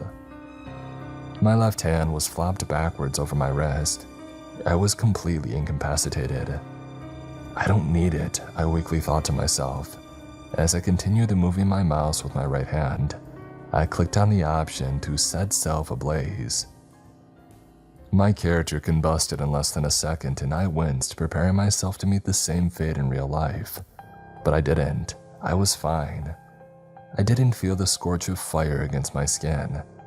And within moments, the inferno had extinguished, as had the 11 candles which encircled my character. He was no longer drowning in the darkness. My black silhouetted effigy was now a white silhouette. Good, it should be white. That means the first step of the ritual worked. You've severed the tie between your insides and the doll's insides, but we can't stop there, you're still connected. Your character has been reduced to a shell, but its outer body still has a connection to you. The game can still hurt you from the outside. Give me your address, I need to call an ambulance for you. Your injuries sound serious. When this is over, you'll need help. As if the real world had read Rip78's message, another window suddenly displayed itself on the screen. Complete challenge for 1 million tokens. I didn't even have any options to choose. The window simply disappeared, replacing itself with one that read, You selected yes. The black landscape reverted back to the white one which I was so familiar with. My white silhouette had a black outline, much like the objects that were now forming across the game's environment. That means it's rewriting part of my code. The lake should be safe for now, I protected it. However, time is slipping away from us. This is the last part of the ritual. Enter the lake, cleanse your character, and it should safely disintegrate, severing your tie with the game once and for all. That was all well and good, but Rip78 couldn't see what I could see. A maze was starting to build itself before me, and I had a feeling that the real world was concealing a lake right at the heart of it. This was the challenge. And don't trust the game, it doesn't want you to reach the lake. It wants to keep you trapped forever. I ignored Rip78's warning and pressed forward into the labyrinth of threats that I was sure awaited me. Sprinting down a long tunnel, I entered the white, featureless maze. I had no idea which way to turn, but the game had a sadistic solution for that. The correct route will now be highlighted, and obstacles and dangerous routes will be activated. I sobbed in terror, looking at my broken wrist and tenderly raising my right hand towards my mangled left eye. There were 2 passageways before me, and spikes suddenly protruded from the floor and walls on the right-hand route. Drawing a deep breath, I started to move my character toward the left passageway, but then I stopped. What had Rip78 said? Don't trust the game. I realized that it wanted me to avoid the dangerous route. It wanted me to take the safe one. Looking down at my real-life feet, I felt my lip quiver in fear. This is going to hurt, I whispered to myself. I seized my last shred of bravery and charged along the right-hand route. The spikes were small, but they were sharp. Each step inflicted a new wound in my skin, bombarding me with waves of searing pain in the nerve endings of my feet. I could feel a puddle of blood starting to form across the study floor, but I didn't look down. My eyes were firmly fixated on the game and the challenge ahead. Reaching the end of the spiked passageway, I cried from a mixture of relief and horror. With renewed confidence and purpose, I pushed forwards. The next dangerous correct route was filled with the slivering pixelated outlines of small snakes. A pop-up window appeared. Take the safe path to avoid a penalty. I ignored it and ran through the narrow tunnel of hissing snakes, weaving my character in and out of them. I believed that I might actually make it through the passage unscathed, but I was wrong. I screamed out in pain. One of them bit me.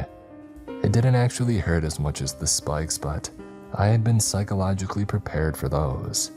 I hadn't prepared myself for the possibility of being bitten. My character hopped from side to side in pain, and I let out a long exhale, deciding to keep moving. But the game informed me of something dreadful. Whoops, that snake was venomous. It looks like you need to administer an antidote within the next 60 seconds. I was feverish, and I had a feeling that it was nothing to do with the wave of fear coursing through my veins. Something else was coursing through my body. Buy an antidote, minus 1 million tokens. Sacrifice a friend, plus 0 tokens. A black silhouetted figure fell from the top of the screen, landing on the floor before my character. A voice started to sound over the speakers. "Archie," the man's voice cried. "It's Steve, I mean Rip78. God, I need your help, man. If you type the following sequence on your keyboard, you can override this hex. X9B." But his talking ceased. Steve's pleas continued, but they were reduced to muffles, as if the game had sealed his mouth or simply turned down his volume.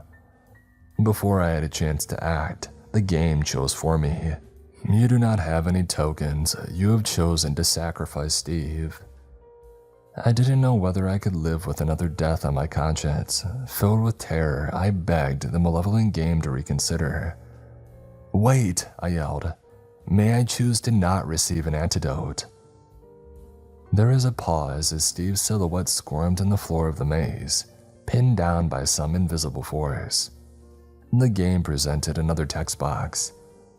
"Death is not an option. You have chosen to sacrifice Steve." Was he a friend? I mean, I didn't know him, not really, but I had heard his voice. He had fought to save my life, and he certainly felt like a friend, and his death was a truly harrowing spectacle. Steve's silhouetted body wriggled on the ground, and his arms and legs were plucked quickly and cleanly from his torso, as if some demented psychopath were butchering a microscopic ant in the playground. Without the antidote, I was starting to fade. Maybe that was a blessing. It meant that I barely registered as Steve's final torturous moments of life. His screams, though muted, were deafening. His torso and head were all that remained of his body, and the invisible force hoisted his squirming, mutilated, pixelated form into the air, presenting it to me as his movement slowed. His screams started to quiet. Seconds later, he was still and silent. "Payment has been received. Antidote has been administered." I was alive, but barely. It was still impossible to ignore the pain in my eye socket, wrist, and feet. Everything was throbbing, but I couldn't quit. The deaths couldn't be meaningless. I wouldn't let that happen. I turned a corner and I saw it. The lake. A blue pool with a black outline, much like the golden doorway it shone vividly in the heart of that lifeless landscape. There was an empty passageway leading towards it. The entity became desperate. "Turn back." I didn't listen. I strolled onwards, but one final text box stopped me before I reached the lake. "Resurrect Darcy for 0 tokens. Veil breaking is a free bonus feature of this incredible simulation. Her soul can be retrieved from beyond the veil." My heart pounded ferociously. I closed my eye and saw Darcy's face, her luscious red hair, her pure smile, and then I saw something else. The dripping black liquid to which she had been reduced. I thought of Rip78's message. "Don't trust the game." "Screw you," I whispered. On the verge of passing out from a mixture of traumatic stress, pain, and excessive blood loss, I moved my character forwards, striding into the lake. A piercing synth note rang through the speakers, pummeling my eardrums. I'm not sure what caused it, but it sounded as if the game itself were crying in agony. I ignored it, continuing to stride into the watery pool before me. I submerged my character beneath the surface of the lake, and the synth screeched, faded away. His black outline slowly started to break up in the water, and the white silhouetted body faded. In a matter of moments, there was nothing left of the effigy. I collapsed to the floor from my desk chair, barely clinging to life, and I realized that it might have been pointless. I was free, but I might still die. Screw it, I groaned, hoisting myself back onto my desk chair. You're dying with me. One last pop-up appeared. Don't do it, you'll never be free. You'll always belong to the real world. I closed the game window, reaching beneath the desk. I pressed the eject button on the CD drive. Picking up the disc that had caused untold suffering over the past 24 hours, I was overcome with a feeling of dread. Oh, what if it kills me? Before I had a chance to reconsider, I squeezed the disc in my right hand, and it snapped. But that wasn't enough. I had to burn it. Fire cleanses everything, Steve said. I reached for the lighter on my desk, my dad's lighter. Yeah, thanks, you idiot, I muttered. Flicking it on, I held the tiny flame to the disc. It scorched the label a little, but it wasn't sufficient to burn through the plastic. I practically crawled into the kitchen, grabbed a half-empty bottle of vodka from one of my late-night drinking sessions. Man, it seemed like a lifetime ago, and I drenched the disc in it. I looked at the microwave. Now there's an idea, I mumbled. I opened the microwave door, threw the disc inside, and added a little more vodka for good measure, and I looked at the lighter. I didn't want to reach my one working hand in there and burn it. I set an envelope on fire, threw it into the microwave, and slammed the door shut. Flames started to roar within the enclosed space, but it wasn't good enough. I turned the microwave on. It's safe to say that carnage ensued. I remember crackles and bangs, and I remember smoke. I don't remember much else because my eyesight started to fade and I fell to the kitchen floor. I do remember hearing sirens though, ambulance sirens. I woke in a hospital bed. The staff were concerned to see me again, of course. There had been no sign of my father, and I had been to the hospital with severe injuries 2 times in the space of a day. My dad was no stranger to domestic abuse charges, so I let the hospital staff and the police draw their own conclusions. It was harder to lie to Darcy's parents. They told me that she had gone missing and asked whether she had contacted me. The coincidental timing of my hospital trip wasn't lost in them, but no charges were ever pressed. I don't think they truly believed that I would ever do anything to her. I think they're still hoping that their girl is coming home. Right now, I'm lying in a hospital bed typing this story. My left eye socket is bandaged, so I'm relieved I don't have to see the mess beneath it. My left wrist has been fitted with a metal rod to match the one in my left ankle. This morning, I asked one of the paramedics whether the disc had been destroyed. She said the entire microwave had been destroyed. That sounds promising to me. I don't think I'll ever find out where my dad bought the real world. I want to know, I want to find whoever sold it to him. But right now I'm back on the XI Discord. In honor of Darcy and Steve, I'm looking for answers. Is it all over? I think so.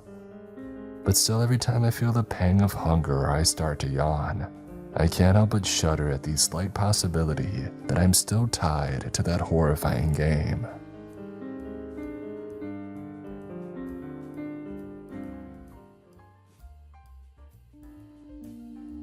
And today's episode is sponsored by Brooklyn Bedding. I've realized the older I get, the more sleep affects literally everything. If I get a bad night of sleep, I feel it all day. Low energy, brain fog, just completely drained. So having a mattress that actually supports good sleep has become a huge deal for me. That's one of the reasons that I've been loving Brooklyn Bedding. What stood out to me is that they actually make their mattresses in their own factory in Arizona. No weird middleman markups and no gimmicks. Just high-quality materials and real craftsmanship. You can tell they actually care about building something that lasts. And I'm somebody who sleeps hot, and so I appreciate that Brooklyn Bedding uses cooling materials designed to help regulate temperature through the night. Plus, the mattress is genuinely supportive without feeling stiff, which makes a massive difference if you wake up with back or neck tension. They also offer a 120-night comfort trial. You can actually sleep on it and decide if it's right for you without the pressure. Go to brooklynbedding.com and use my promo code MrCreeps at checkout to get 30% off site-wide. This offer is not available anywhere else. That's brooklynbedding.com, promo code MrCreeps for 30% off site-wide. Support our show and let them know that we sent you after checkout. brooklynbedding.com, promo code MrCreeps.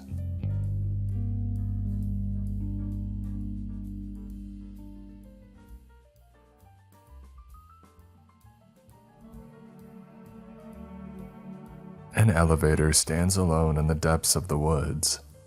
The sound of its low, electric hum grows steadily louder. It's subtle at first, but it rises to join the soft crunches of the sticks and ferns beneath our feet. The tiny, fine hairs on the back of my neck raise up in response. There are no birds now, no insects, just the crunch and that soft, steady hum. The elevator stands as a steel obelisk in the center of a small clearing. Pine needles litter the ground. They are illuminated in faint blue and neon green from the elevator's two small lights in the darkness. There are no buildings anywhere near here, nothing urban or man-made, just endless dark forest, leaves, pine, and this elevator. The doors are closed and there's a single shiny silver button embedded into the frame. I come to a stop, anxious, but trying not to show it. James and Maya stop too, though James steps the closest. Ever the bravest, ever the dumbest. He takes another step and then another, and places his hand on the elevator door. He turns around to grin at us, the side of his face illuminated in the green glow. "It's warm," he says quietly, his grin widening. "Are you guys ready?" Are we ready? What seemed like a great idea in the middle of the afternoon now seems foolish and dangerous. Hell, scary too. I'll admit it. I glance over to Maya. I'm not going to be the one to suggest that we chicken out, but if she brings it up, well, then I'll back her. I silently hope that she says something, but she does not. She only shifts silently from foot to foot, and James takes our silence as a response. He turns back to the elevator and presses the button. For a moment, nothing happens. I realize that I'm holding my breath and we wait, and we listen. A soft whirring joins the rumble beneath the ground. An LED X appears above the elevator's doors on a dusty screen, and then it quickly changes into a -4, and then -3, -2, -1, and 0. With a soft ding, the elevator doors slide open, revealing a pretty standard inner compartment inside. We look back into our own faces in the mirror that covers the elevator's back wall. Behind us is the illusion of the eternal forest. James claps his hands and breaks the tension. "Okay, ladies, here we go. We going down." "James," Maya murmurs, "I don't know about this. This thing could go anywhere." He sighs. "Oh, don't go back on me now, girl. It's okay, we'll all be together. We'll just go down, check it out, take some pictures. Maybe a video for YouTube." Maya says nothing and James turns to me. "Indy, come on, set her straight." "I'm down, James, obviously, but we should for sure all stick together. I'm not leaving Maya behind if she wants to stay." James rolls his eyes. He presses the button again to prevent the elevator doors from closing. Waiting for us to make a move and seeing that we aren't, he takes it upon himself to stride right into the elevator compartment and then turns to face us, folding his arms. "Let's go already," he says, beckoning us in. I take a step towards him and my foot crunches in the leaves. "James, just wait for a second." But he only grins. The door slides shut and he vanishes from sight. I jump forward and repeatedly press the elevator button to try and reopen the doors, but I'm too late. "For God's sake, man, I mutter angrily, looking up to the LED display above the doors. They flicker and change from 0 to -1, slowly through to -2, where the display then blinks and cuts out. "Indy, what do we do?" Maya asks me as I reach into my pocket for my phone. Straight away, I try to call James' number, but he declines it. That boy. I fume quietly in the glow of the elevator, thinking, alright, well, he obviously wants us to follow him down. Let's just wait for him to come back up. He'll get bored without the attention. Sure, Maya says. Yeah, that's a good idea. So that's what we do. Not very exciting, but we just wait in the darkness, checking our phones, trying to send text messages. But 5 minutes pass, and then 10, and then 20, and then 30. Maya stirs. This isn't working, is it? He's not going to come back up. Hell, what if he's in trouble? I bite my lip. She's giving voice to my own thoughts. We're going to have to go down, aren't we? Yeah, she replies. Dang it. I pocket my phone and brush my hair back from my face. Alright, then let's get it over with. And be prepared for him to do something stupid like jump out at us. I reach forward and I press my finger against the button. Now that I actually have time to think, I realize that James was right. It does feel kind of warm. The whirring beneath the ground resumes, and I feel the subtle buzzing and a murmuring through my body as I wait for the doors to open. The LED at the top of the elevator reappears. It changes through the numbers until it reaches 0, and with that same soft ding, the elevator doors slide steadily open, and we once again look back into our own faces in the mirror's reflection, with the endless shadows of the forest leading away behind. Well, here we go then, I mutter in a voice that fails to project. I step forward first and Maya follows, and together we head inside the compartment. Which floor did James go down to? There's a pause. I don't know, it wasn't the first one. Was it -2 or lower? Damn it, I don't remember either. Well, try -2 first then. My heart has begun to pound, but I do my best to ignore its beating as I reach to the buttons on the wall to my left. I tap the -2 and the doors draw slowly shut with a soft hiss. For a moment, there is nothing. I can feel Maya's nervous energy right beside me, and then we both jump as the elevator jolts and begins its descent, the whirring sound coming from all around us now. Down we go. Down to -1. It's clear that the elevator has significantly picked up speed, but we're not dropping through levels as quickly as I had thought we would. How deep down are we going exactly? I look around me.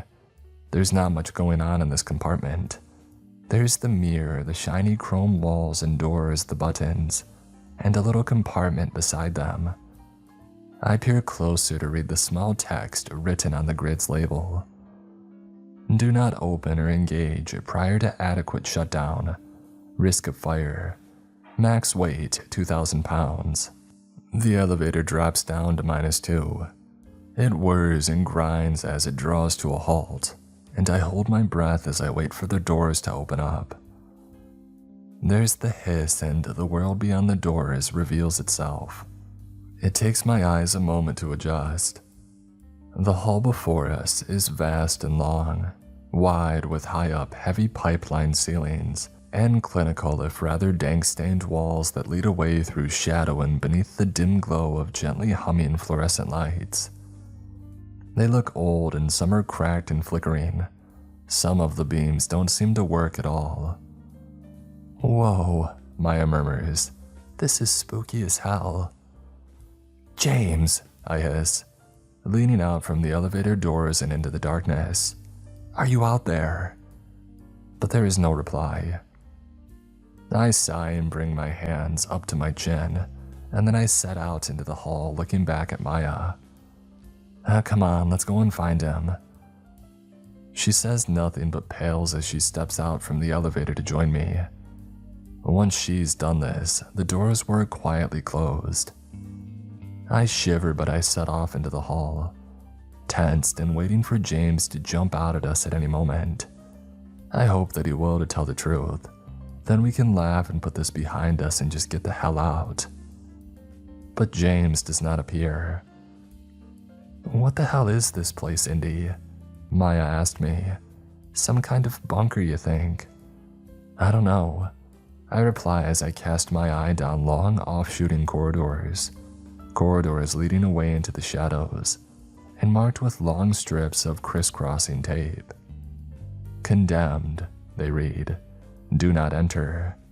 There are plenty of old wooden boxes stacked up against the walls, and areas of the surrounding space look to have been sealed away with metal shutters, seemingly locked up tight. "James!" I call out again a little bit louder, trying to keep the fear from shaking my voice. His name echoes down and away into the gloom, and as I'm looking around, I catch sight of something moving, something up high against the ceiling. I recoil in sudden horror, my breath caught in my throat for a second as I stagger away from the movement, and Maya jumps in turn at my sudden motion. Something seems to be shivering up by the ceiling, roughly the size of, I don't know, a cat maybe, tucked up against the wall by a leaky pipe. "The hell is that?" I mutter, heart beating as Maya steps up to my side. I tap on the flashlight to my phone and raise it up to get a better look, and the light reveals a quietly pulsating, deathly-looking mass. A fungus, I guess, or a cluster of fungus, gray-green with specks of black. I watch it as it trembles for a second or two longer, and then it falls back into hesitant, waiting stillness. I squint and lean a little closer, not too close, mind you. I dread to think of the spores such a monstrosity might produce. I realize further that there are tiny twitching little worms that seem to be burrowing their way between the various bulbs and bulges of the cluster, although I'm not sure if they're worms at all, or just minute, quietly squirming little tendrils. I don't consider myself very squeamish, but I have to suppress a sudden gag and I take a step back. "Indy," Maya murmurs, and I turn to her. She's stepped a few feet away and is facing the opposite direction. "Do you see that thing?" I ask her. "I've never seen anything like it. There's probably more around here too." But Maya isn't even looking this way anymore. She stood beside what looks like an old power box, staring down at the ground beneath the flickering light. "What?" I ask her, walking over. But she puts out an arm to stop me from going too far. And I'm glad she did. Looking down at the ground past her feet makes my stomach drop. Behind the power box, the floor just gives away. It isn't immediately obvious due to the overlapping, flickering pattern of shadows, but the floor cracks away into an enormous hole, an entire missing section of flooring, and rusted old iron girders and broken grids are visible now. Down it goes, down past more dripping pipes and dead hanging cables, down into the void. I become aware of a subtle rumbling coming up from this gap in the floor, coming up from beneath. From the far down darkness, I catch a glimpse of another cluster of fungus too, attached in an arc around one of the pipes. I shiver and lift my head to face back down the corridor. "James!" I call out one quickly last time, before I can psych myself out. "James, we're heading back up. This isn't funny and we'll see you back on the surface." But as ever, there is no response. I grab Maya's hand and turn back the way we came, back to the elevator doors, and she does invite me. The doors, though, they're so far away and I can barely even still see them through the shadows. Did we really come so far? I could have sworn that we barely walked more than a few dozen feet down the hall. But no, they're a long way away. I increase my pace and Maya does likewise.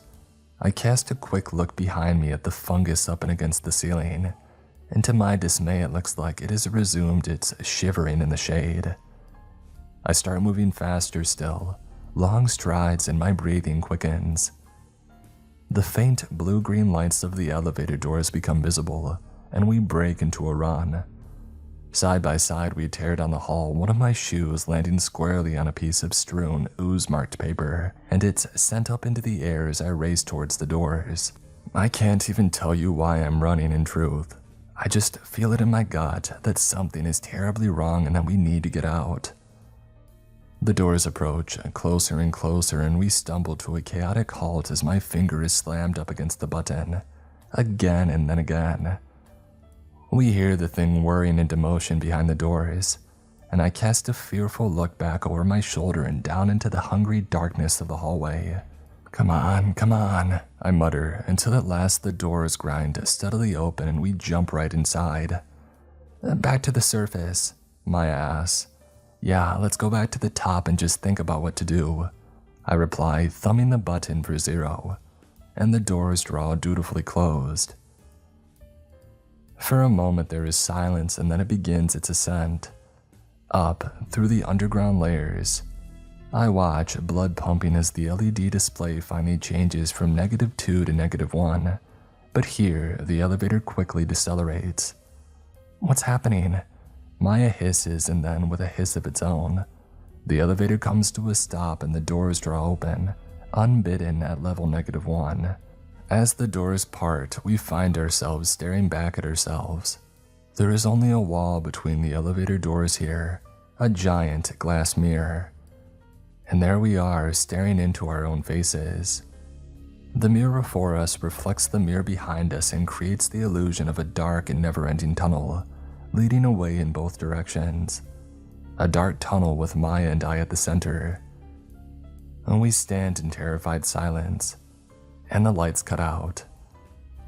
There is only the sound of our ragged breathing for a long, long moment, and when the lights flicker back into life, there is somebody else in the mirror, somebody standing just behind us. A young woman staring back at us from the glass with lidless eyes, her skin deathly white, translucent even, and is peeled away completely from around her wide and bloodshot eyes. Please, she whispers, and Maya screams in alarm. She screams and panics and attacks the buttons on the side of the elevator in a frenzy, but I cannot move. I never would have thought that I would react like this, but here I am, stock still and frozen in place, unable to tear my gaze from the gaze of the woman in the mirror. She disappears from view as the elevator doors hiss closed, and motion resumes as we find ourselves once again going down. Down, down, down, back down to the depths of the complex below. The elevator descends down through the complex. The motion is quick, but the LED's transition from -1 to -2 is slow. I finally gather enough inner strength to move and turn to look at the spot behind me, where the spectral woman had appeared. But she isn't there now. There's only Maya and myself. I become aware that Maya is still screaming. I shoot my eyes back up to the LED. We're still descending. -2 flickers away and is gradually replaced by a -3. The elevator decelerates and then finally it stops entirely. There's a soft ding and a hiss, and the doors part. Jesus, comes a voice from the gloom, and Maya is startled out of her panic. She looks like she's going to pass out. The voice is James. James, I manage breathlessly, stepping out from the elevator on shaking legs towards him, equal parts relief and frustration. You idiot, what the hell are you playing at? Oh, hey, wait, he says suddenly, jumping past me and putting his hand on the elevator door, preventing it from closing. The doors jam and clank, and he breathes a sigh of his own relief. Sorry guys, he says apologetically. I came down here to try and scare you, but the buttons don't work on this floor. So the doors closed shut behind me and I couldn't get them to open again. He chuckles.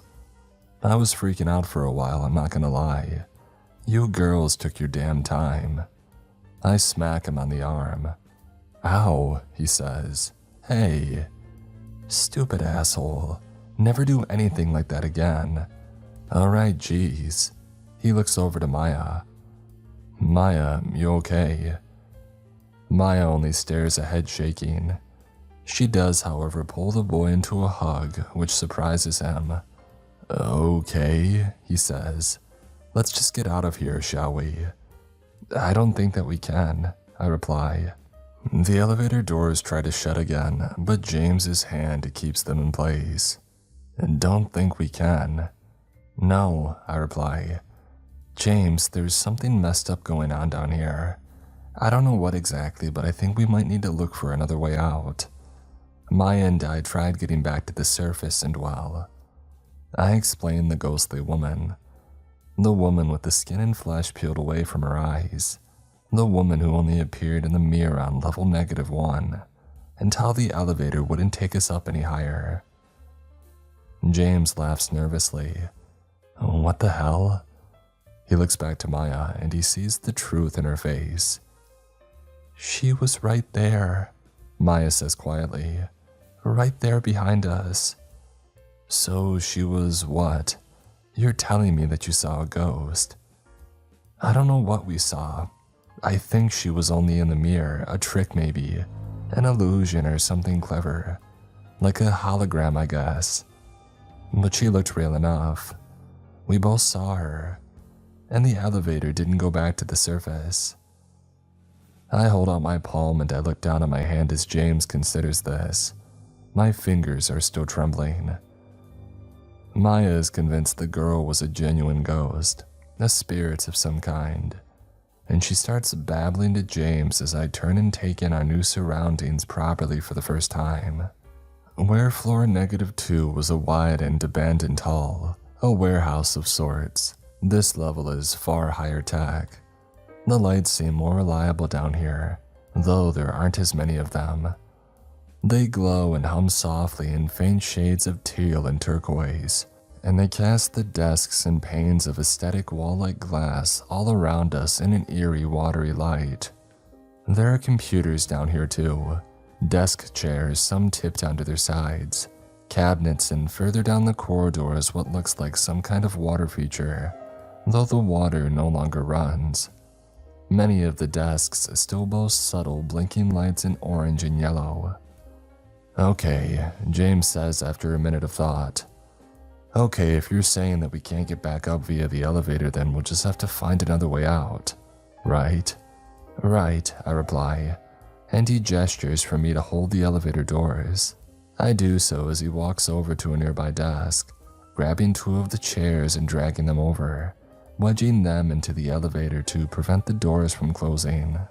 Is that going to be enough? I ask, and after a moment of hesitation, he decides to drag over an entire desk too, grunting with the exertion. Just in case, he says as he catches his breath. But satisfied that the doors are now not going to shut on us, we set out as a trio into the shadows. So, I say, did you do any exploring down here while you were stuck? Yeah, James replies. I didn't find any stairs or anything, but there's a load of more corridors this way. It all seems interconnected. Like there's no doors or anything, just walls and glass and cables and shit.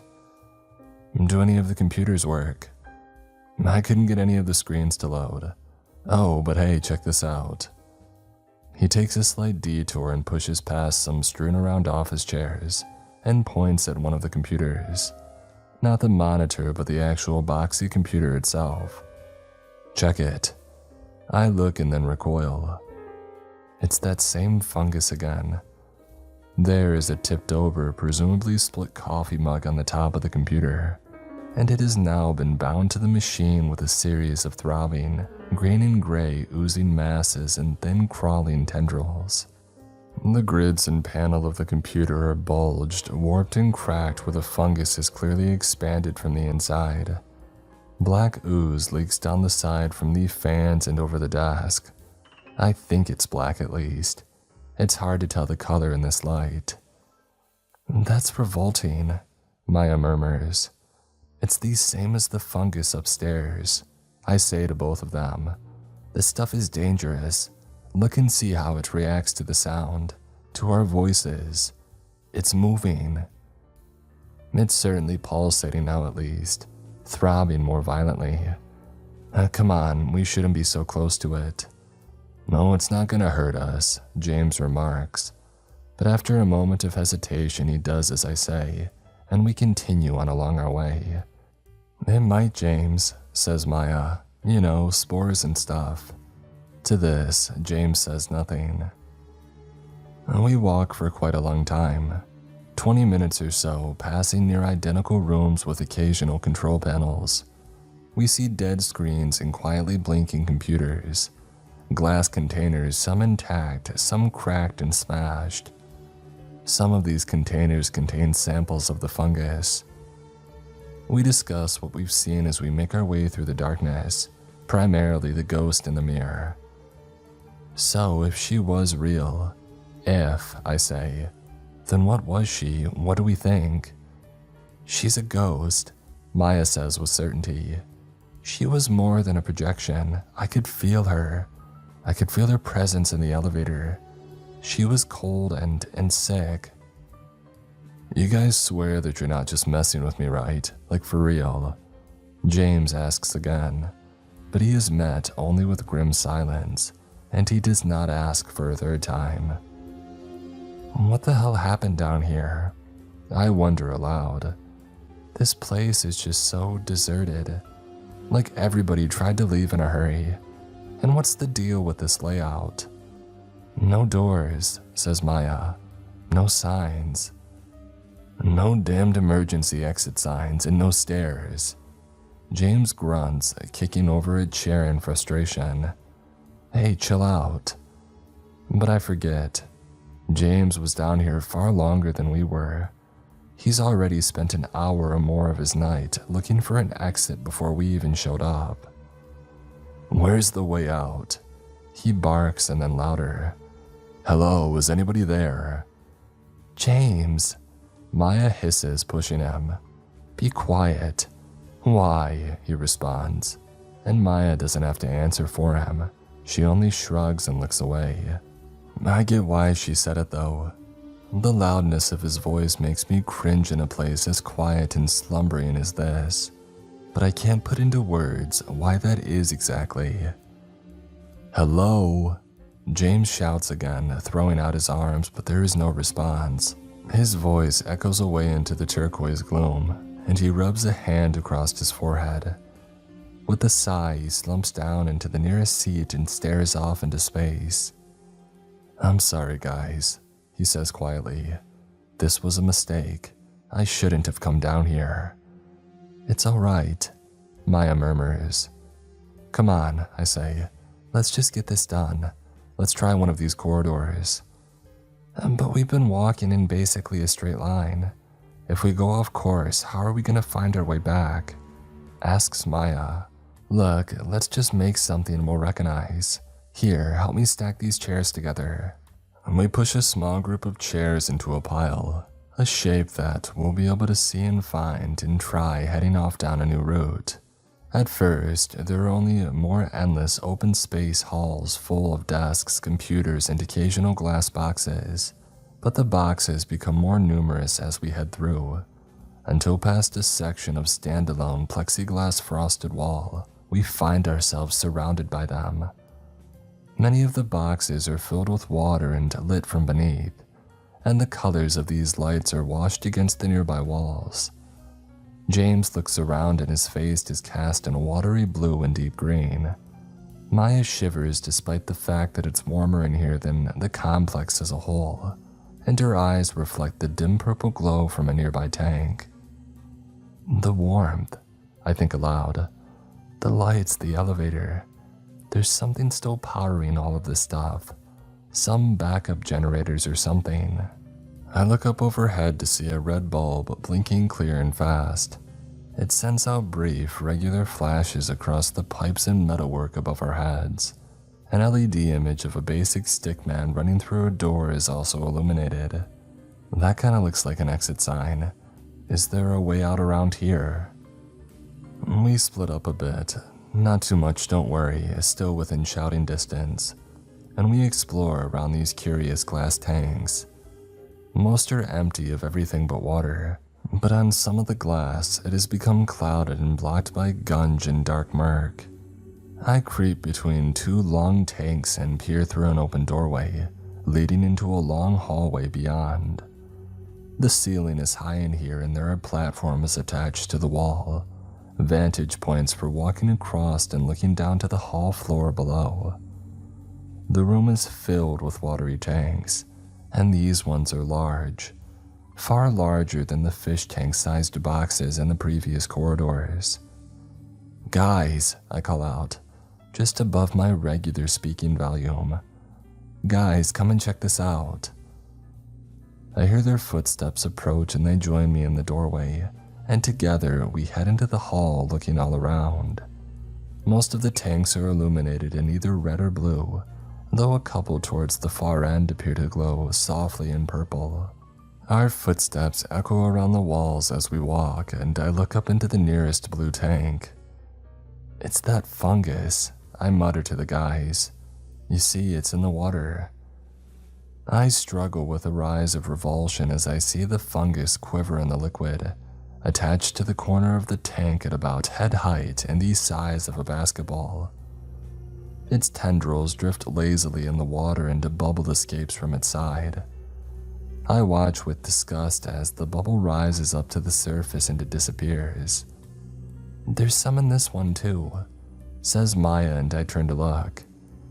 She is washed in the tank's blue light, and beyond her in the water is another example of the fungus. This one is longer and larger, and it covers almost an entire wall with its growth. James is a little further ahead.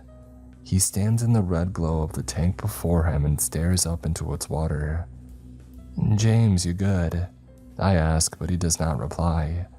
He does not turn, and a chill ripples up and across my back.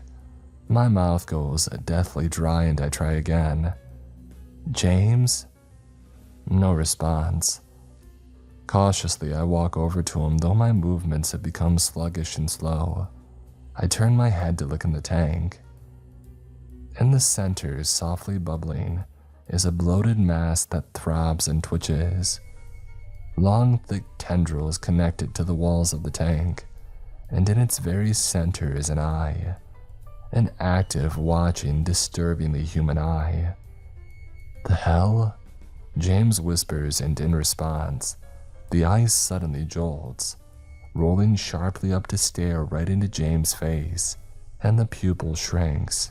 My stomach drops, and in the exact same second a noise reverberates from the corner of the hall, a thudding and the patter of general movement.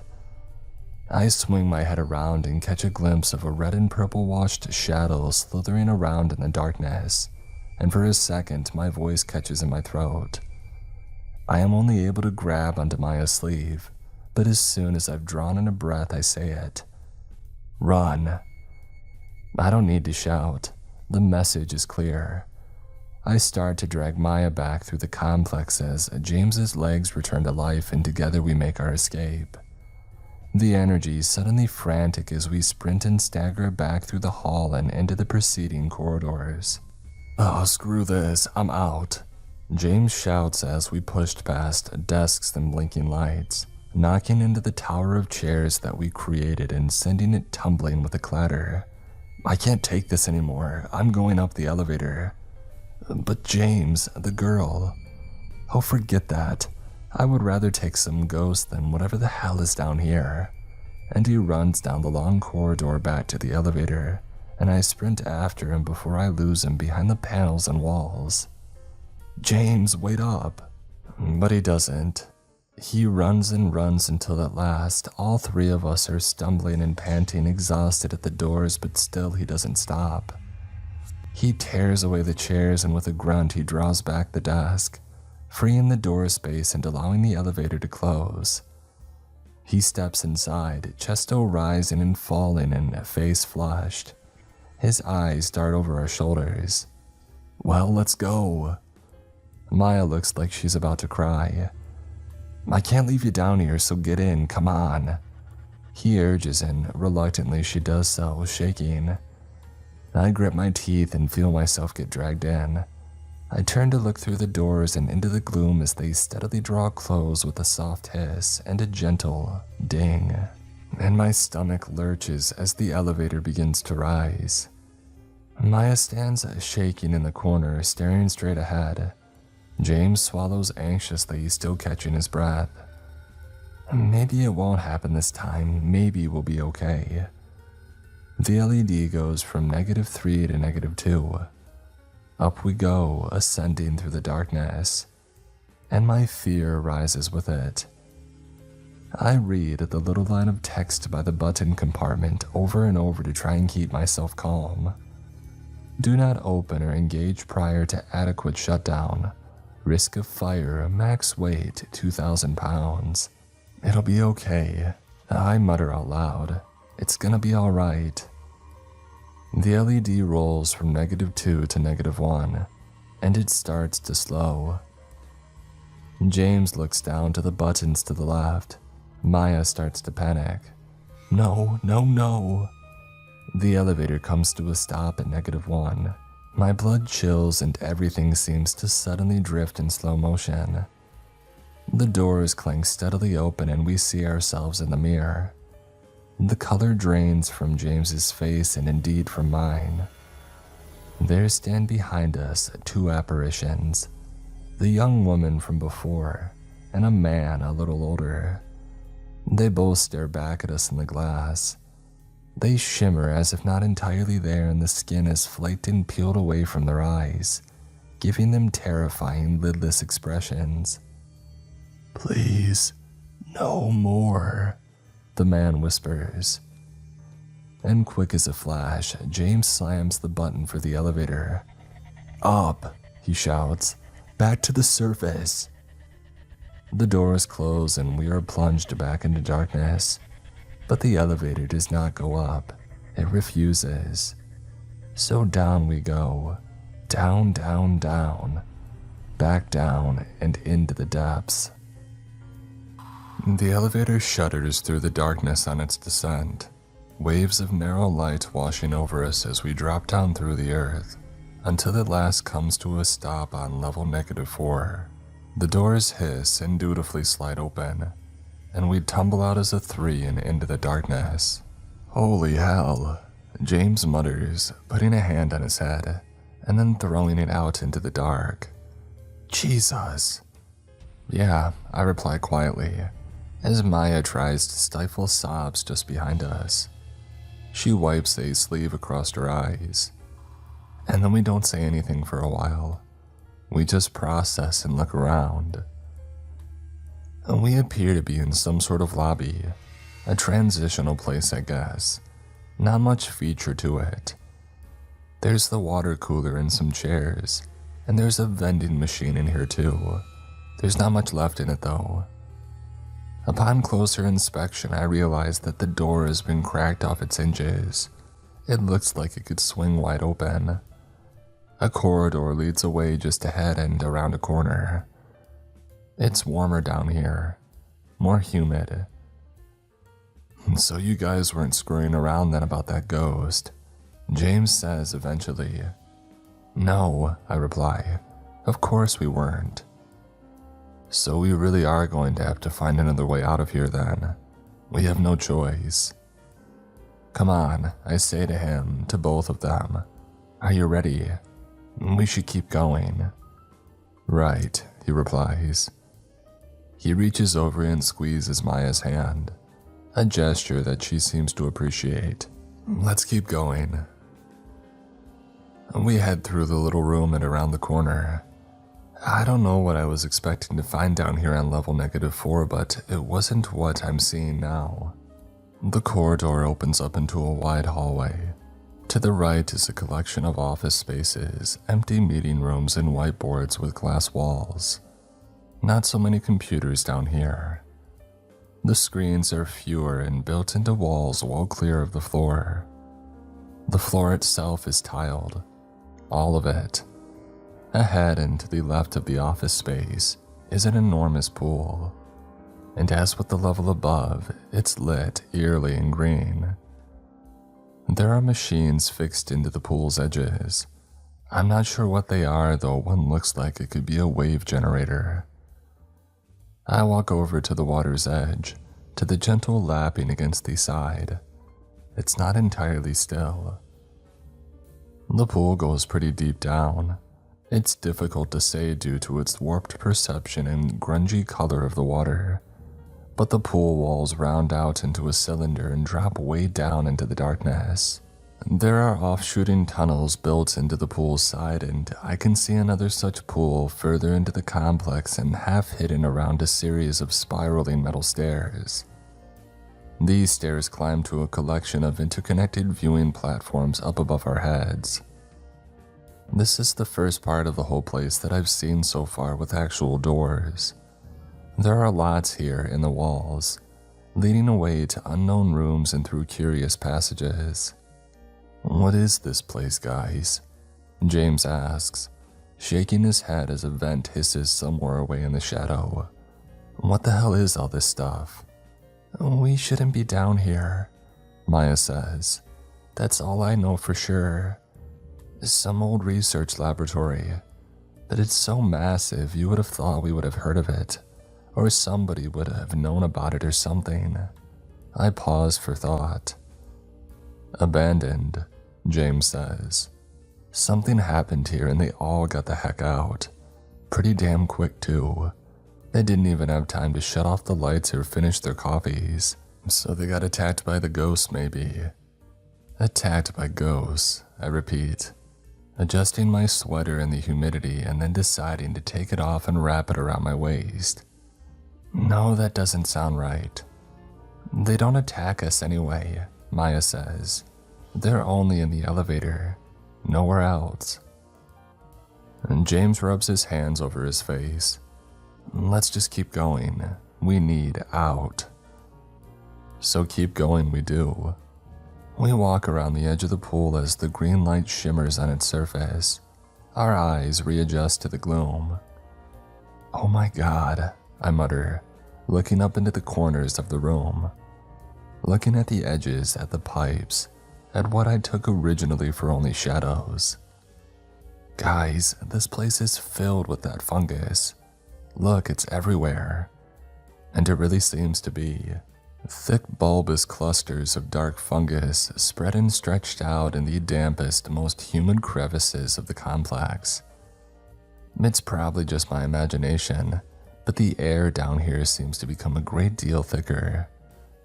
"Cover your mouths," I say to them, "just in case. Spores, you know." Maya has a mask in her back pocket and she puts it on. James and I have to make do with drawing the front of our shirts up over our noses and mouths. And so we walk, us three wanderers, through the wet and the gloom of this underground nightmare, a trio in the watery darkness. "We should climb up to the platforms up there," I say after a while, gesturing to the stairs. "It might give us a better view of where to go." "Sure," James replies, and we climb on up, our footsteps echoing with metallic clanks as we ascend. It doesn't go up very high, maybe 10 or so feet off the ground, but it does give us a better vantage point. We cross from one platform to another via a narrow metal bridge built between them. But after a moment or two, Maya comes to a sudden stop and James bumps right into her. "Maya, geez." I turn to look back at them and I see Maya staring intently down into the water of this pool directly below us. Guys, look." We do so and I see immediately what she must have spotted. We aren't alone down here. There's something in the water. My heart pounds as I peer down, trying to make sense of what it is that I'm seeing. The shape in the water is human. At least it looks human. The thing is slithering through the water, and while its shape might be humanoid, its movements and motions are very much not. They're more snake-like or fish-like, and the more that I watch, the more I notice the things that are wrong. Very, very wrong indeed. The man, as it is a man, slithers and swims like a great fish. His legs, I see, have been, I don't know how to describe it, melted together almost. His limbs and joints are stuck and bound, wrapped by what appears to be a combination of melted flesh and that terrible dark fungus. Jesus. A long, low fin the color of the fungus is pushed up and out from his spine. I cannot see his face as he swims with his head down, but there are gill-like appendages writhing and slowly pulsating at the sides of his neck. A neck stuck to his torso with dark shivering strands. The abomination in the water approaches a corner of the pool and slithers around in a quick, sickening motion to change its direction. How does he know where to go? James whispers. He can't see where he's going. But he can, I realize. He can. From the top of his head, out from his scalp and peering through his hair are two faintly glowing eyes. Pale yellow in the darkness. Eyes where God knows there really shouldn't be. That thing in the water might once have been a human man, but it isn't anymore. His biology, the very structure of his being, has been warped into a monster beyond recognition. A creature slithering about in the depths. We watch in quiet terror as the thing slithers through the water, dropping down into the darkness until it is quickly lost from sight. The surface of the pool ripples softly and the filters whir dutifully on. We wait for a while in strained silence, waiting to see if the creature will resurface. Once we are as sure as we can be that it hasn't reemerged anywhere, we carry on, now painfully conscious of the sounds of our shoes against the thin metal of the stairs and the narrow platforms. What the hell was that? James mutters under his breath. That was a dude, right? What the hell happened to him? What's going on down here? You see that stuff that he was all gunked up with, I reply. It was that fungus, James, I'm sure of it. We need to get out. We really need to get the hell out of here already. How did it do that to him? Maya murmurs. How could it? I don't know, none of us do. But that grotesque image of the fungus bulging from within the computer on floor -2 returns to the forefront of my mind, and I shiver in revulsion. The platform comes to an end. Well, not quite an end as such, but they just keep going around and around the upper levels of these interlinked subterranean pool halls. We'll need to go down now if we want to make any progress. So down we go, moving carefully from step to step, and I can feel the group cringe as a whole when James accidentally slams his foot down hard onto the metal. Reverberations are sent out through the railings. It's fine, I find myself muttering. It's all fine, just keep moving. We reach the base of the stairs. The water from the pool here is leaked across the tiles and our shoes make little splashes as we cross. I look back over my shoulder again and again, watching the surface of the water, looking for signs that the creature within is going to writhe up from the depths. But it does not. Not yet, at the least. We pass through an arc, illuminated in flickering blue, through another and another. One last pool, only a few meters wide in circumference, bubbles softly to our left. It's ringed with a railing. The machine attached to the water still works, but I have no idea what its purpose could possibly have been. We reach a door with a translucent window pane and push it open, revealing a lobby of sorts just behind it. There's a battered old humidity-damaged couch, and a plant that has exploded beyond the confines of its pot. The thing has climbed up the side of the wall and has grown into the ceiling tiles and the lighting. Maya hurriedly closes the door behind us and releases what I presume to be a long-held breath. So, it's the fungus, Maya says, stumbling over her words a little. You were right, Indy. You guys saw it right. The fungus bulging through that guy's skin. She pales as she says this. There must be a way out around here, James says as he looks around, distracting himself from what he saw perhaps. A backroom set of stairs or a freight elevator or hell, just something. Something other than that elevator in the middle of the forest. There's an adjacent room here connected to the lobby. Lots of rooms actually, all leading into and through each other. The one right beside us has a thick glass screen that looks out into the damp and dingy pool hall, and the walls are covered in dead screens and random sketches. There's a large framed group photograph in here too, though humidity has curled and wrinkled its edges. The sketches are of the fungus. I hear rustling and I look over to see Maya flicking through a load that had been taped together. Drawings, diagrams, sketches of vivisections and fungal roots. There are other drawings too. Drawings and photographs tacked or taped alongside, disturbing pictures of human faces. Human faces infected and diseased, with rotting skin around the eyes, peeling back and away from the skulls. There are pages upon pages of notes titled Treatment Hypothesis and Experiment Log, and other such titlings.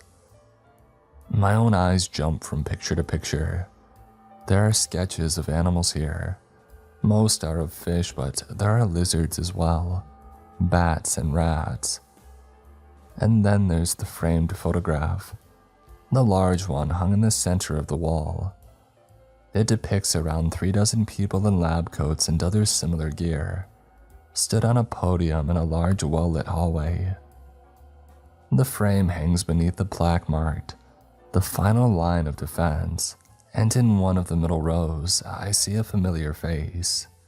And amongst all the others, it's her. It's the face of the ghostly young woman that I saw in the mirror. She looks normal here. She's smiling, she doesn't look scary, she looks nice even. There's nothing wrong with her face or with her eyes. "Maya," I murmur, beckoning over my friend. "That's her, isn't it? That's the woman from the elevator mirror." Maya joins alongside and looks closely. "Yeah," she says. "Yeah, that's her." "And hey," James chimes in, pointing to the face of a man a row behind. "That's the guy, right? The ghost man that we all saw together. It's him, isn't it?" And sure enough, I think that James is right. That really looks like it could be him, a healthier, happier him. "So what does it mean?" I asked them. "Should we even try to find out? Will it help us get to the surface?" James puts his hand on his head. "For God's sake, so they want us down here, is that it? The ghosts of these people. They want to keep us down here to die, to join them. What the hell happened to them?" "The Final Line of Defense," I read out loud from the plaque, mulling the words over in my head. Something thumps and reverberates through the ceiling. The light flickers. I shoot a glance through the glass back towards the dark pool hall. I can see it again, the fish creature, a slithering shadow near the surface of the water. Those two faintly glowing eyes pale in the gloom. Ripples shimmer in and out across the pool as the monster swims. Without another word, James sets off through the rooms. Maya and I follow with one last look back. On we go past whiteboards covered in scrawlings, doodles of creatures.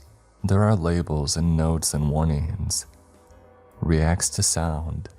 Begins with the eyes. Copies and pastes these qualities, modifying and adapting to suit the structure of its former host. Thorough remodeling, if left unchecked. They have sealed us away. We cannot get out. My heart hammers. With every subsequent room, the level of light seems to drop. The occasional green glow from a blinking, long-broken appliance is all that illuminates our way as we try to head further and further away from the pool hall. It doesn't feel like we're heading further away, though. The humidity and the warmth and the moisture in the air, it seems only to be increasing. "Indy?" Maya says from beside me. I don't like this. I don't think that this is the way. James, I call ahead. James, this isn't helping. James has his face pressed against a window of dark glass. It's just the same, he mutters. More pools, and these ones are larger. I can't take much more of this. A layer of sweat glistens green in the light across his forehead, and he wipes it away. There's another thud from the ceiling, and then the sound of a gentle scraping and a scratching in the darkness. It's okay, I say out loud, as the fear within the group rises. We're okay. We've been conserving the batteries on our phones, but James taps his on now. The light hits the floor and illuminates a series of sketches. Like the others, once tacked to the wall but have now fallen and curled unceremoniously. Some are of people, some are of fish, and one picture depicts another creature, an annotated spider. And as the scraping sounds are matched by a subtle wet hiss, James lifts his flashlight up to the ceiling. The light lands on a warped monstrosity creeping its way towards us in the darkness. Terror strikes. The creature is the mutated combination of two human corpses, glued and merged and bound together by that vicious and terrible fungus, cracked and twisted bodies into the shape of one enormous spider. The spider's 8 legs are the warped arms and legs of the two people, a man and a woman. And the woman I don't fail to realize is the young woman from the elevator. It's her from the picture, the first ghost. The spider has 2 fangs and each one distends from the mouth of one of the corpses. Saliva drips to the floor and pale yellow eyes glow all across the heads and necks of its hosts' bodies. Chaos takes hold, and within a scream, I watch as Maya hauls the top drawer from the nearest metal filing cabinet. The motion disturbs the spider, and with a sickening and skin-crawling speed, it scuttles across the ceiling to the opposite side of the room, being sure to keep us in its line of sight. Maya flings the drawer with all their strength at the glass, and it strikes with a thud and causes an impact crack right in the center.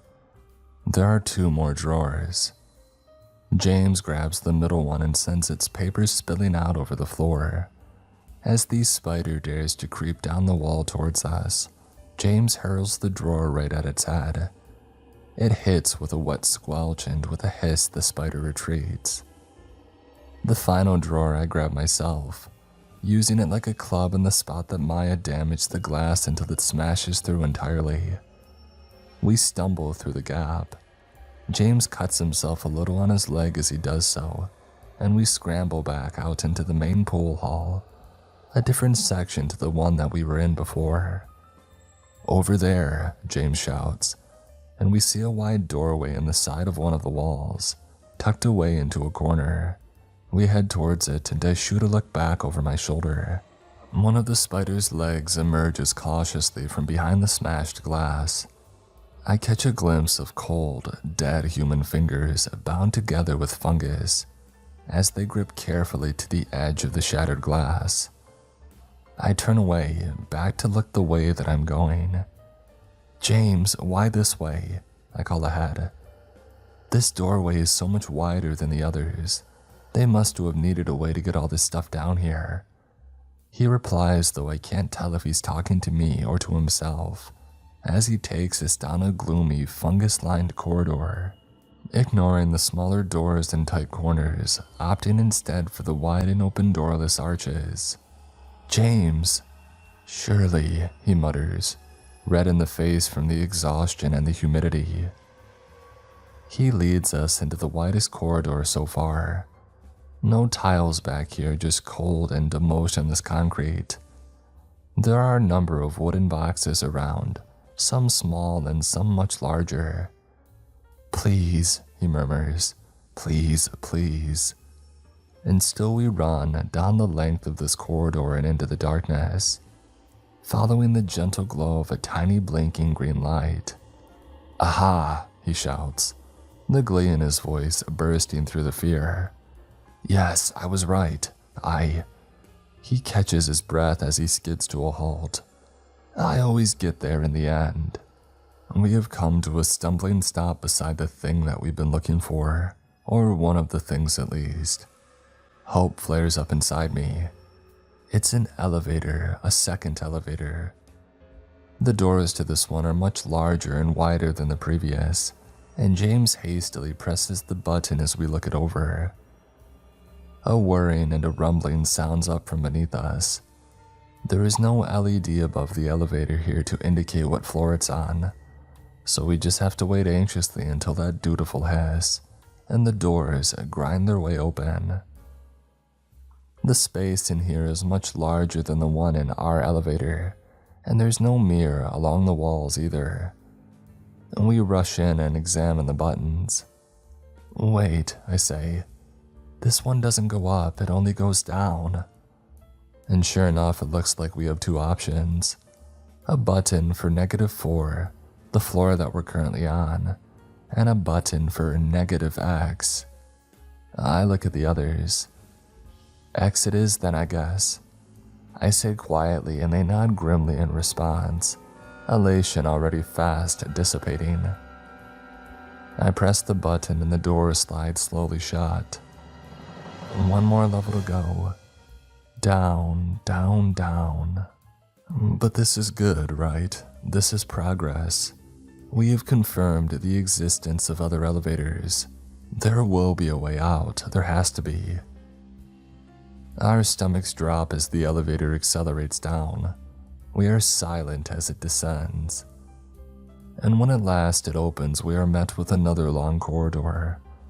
Darkened, as with the level above, humid.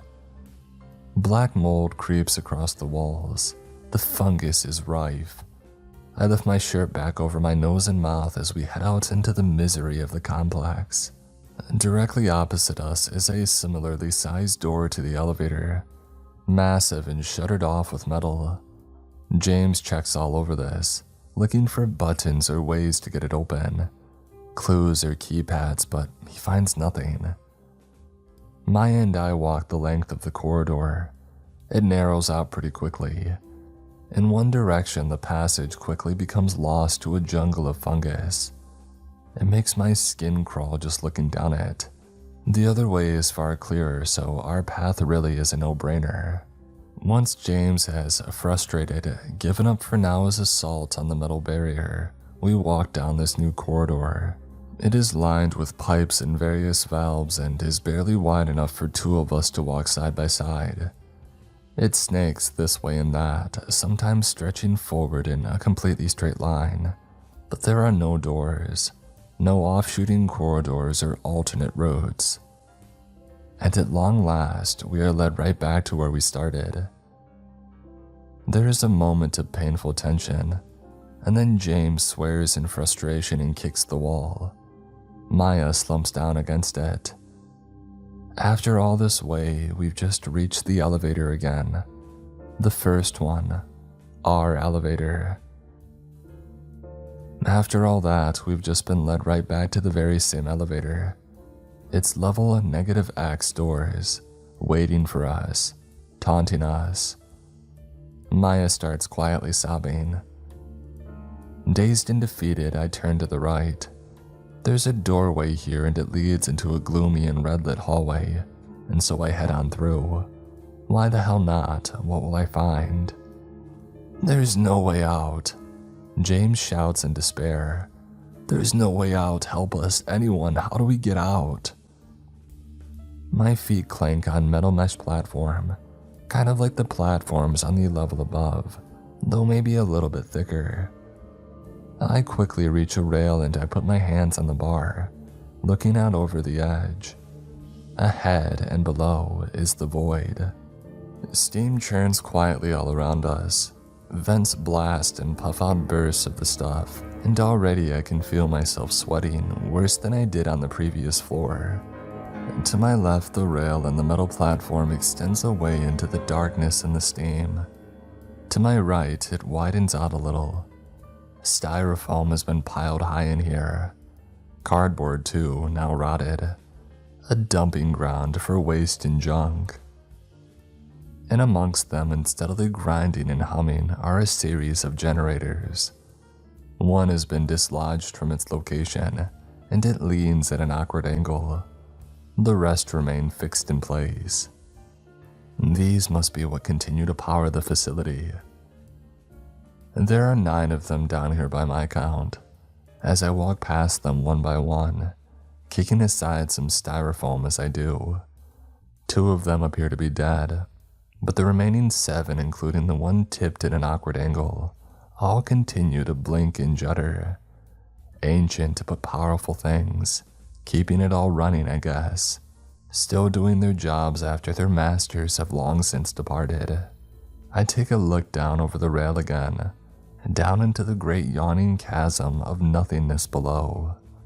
If I squint, I feel like I can almost make out further platforms, dark and barely visible and way below, covered in shifting, crawling, shadowed shapes. Unease takes hold and I retreat from the railing, suddenly nauseous.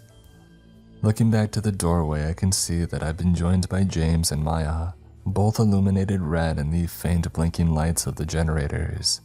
They aren't looking down though, they're looking up. I do likewise. Above our heads and attached to the metal grids of the ceiling is an enormous, throbbing fungal mass. It is colossal, the largest of them all by far. Bulging tentacle-like vines connect the mass to the metal overhead and spread out wide like an intricate nervous system. Slime oozes down its sides. The mass is covered with eyes. They stare in different directions, but stare they do. Some at James, some at Maya, and some at me. Unblinking, watching in the darkness. I don't feel afraid though now. Perhaps I have exhausted my fear reserves. I think about the ghosts, about the young woman, the picture that I saw of her smiling with her colleagues, her rotted corpse strung up and defiled into that fungal spider. I think of the ghost of the man too. I wonder now if perhaps that was him in the water, the slithering fish. Please, they had said. Please. And I decide, like a strike of lightning on a course of action. I turn from the monster's fungus, this centerpiece of desolation, the mother mass. I run back across the platforms through the steam and return to the elevator, tearing off a piece of pre-damaged piping from the wall as I do so. Indy, what are you doing? James asks me, but I move past him into the corridor and press the button for the elevator. My heart beats fast, but I feel better now than I have at any other point on this terrible nightmarish night. The elevator whirs. Its doors stand silent and still, and then with a soft ding, they open on up. I look for the panel by the buttons, the one that says, "Do not open or engage prior to adequate shutdown. Risk of fire. Max weight 2,000 pounds." And I smash it as hard as I can with the pipe. With the first hit, the panel dents and little sparks fly from the cracks. Indy, Maya asks after me, but she doesn't try to stop me. I smack the pipe against the panel again and it cracks and dents further. More sparks fly. Maya, grab some of the trash. I shout over my shoulder. The styrofoam. She does so at once. She knows what I'm trying to do, and I'm not sure if James has caught on yet.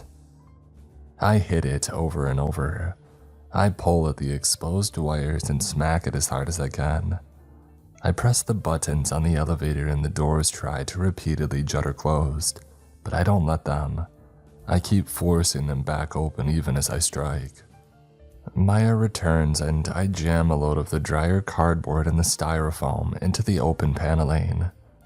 Burn, I shout loud, with perhaps just a hint of madness in the edge of my voice, and lo and behold, it does. Flames flicker out from the panel and I strike it again. The flames die down and then burst out again, redoubled in size. What the hell are you doing? James shouts with his hands on his head. "We're going to kill it, James," I tell him. "The fungus. We're going to burn it out. This ends." He stares at me as smoke starts to fill the compartment. "Dislodge the generator," I tell him as I encourage the fire to grow, feeding it with trash as it burns brighter and brighter. "The one at the end, try to get it disconnected from the walls." James pauses. He looks like he's going to question this, but then he just nods and takes off. "Maya, keep it going. Burn it bigger and brighter, more and more," I tell her, and she does as I say. I run back to the metal platforms of level -X, and with anger in my blood, I clamber up onto the lowest of the rails that mark the platform's edge, and I swing the pipe at the fungus again and again, attacking what I had perceived to be its weak point, where it looks the softest.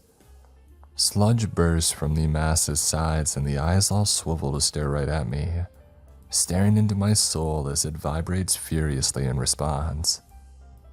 Shadows move in the dark, and the fire and the flames burn larger. I move forwards and backwards across the platform, grabbing up chunks of burning material and wedging them forcefully into the fungus's sides, right into the heart of the mother mass, into the weak spot that I tore out with the pipe. The fungus twitches and pulsates violently with every burning strike. The first few flames are extinguished quickly, and the mass's moisture and ooze, but Maya joins in with my efforts, and as the edges of the fungus begin to dry and crack in the heat, the flames start to take hold. Smoke billows out from the elevator and up towards the ceiling. I glance up. There's an enormous hole in the metal roofing not far away, and this is where the smoke seems to congregate and climb on up and disappearing out of sight. I wonder idly if it might connect to that hole in the floor that Maya had found on level -1, all those long hours ago. The fungus thrums and throbs with rage. Its multitudes of horrendous eyes crack and melt in the searing heat as the fire begins to overtake it, and still Maya and I fan the flames. Burning trash is hurled right at it, stuffed into its sides. I scorch my hands a few times, but it doesn't faze me. The pupils of the mass's eyes all narrow as one, staring out with rage at its assailants. But it is undefended here, down here in the dark. And at last, with an unceremonious burst of gray-green ooze, the burning fungus disconnects from the ceiling. It hangs and swings by 3 thick, sticky threads, those tiny little worm-like tendrils flailing madly, and then 2 of those threads snap through and the fungus slams against the railing. The final eye stares up at me as it's engulfed in flames, and the final thread snaps too. Down goes the fungus, a burning fireball in the darkness. It illuminates in orange various pipes and platforms as it drops. We catch glimpses of terrible creatures lurking in the shadows, scampering away fearful of the light. And at last it crashes into a platform far below us, still sizzling and still smoking. But it isn't enough. We help James in the final stages of dislodging the generator, and with a great combined effort, we tip the machine, this vital organ of the facility, down over the railings after it. It too falls fast into the abyss, though its light is nowhere near as bright. Not until it strikes the smoldering fungus and the metal upon which it was cast. The generator bursts into an intense explosion that sends a ripple of heat all the way back up towards us, one that causes us to step back and shield our eyes. And then for a while there's quiet, just the sound of us 3 idiot teenagers catching our breath, the distant sizzling of the remains and ruins down below, and the flickering flames in the exterior behind us. I cough through the smoke and start to kick and haul away the pieces of burning trash by the elevator's edges. I use the pipe to reach in and separate the materials, and then, sitting down on the metal mesh and close to the ground, we wait for the fires to burn themselves out. I would say it takes about 15 minutes. But at last, the final flame dies out, leaving behind it a blackened and scorched and smoky elevator room, lined with ash and with wires sparking out from its panel. "Do you think it'll still work?" I ask Maya and James after a moment.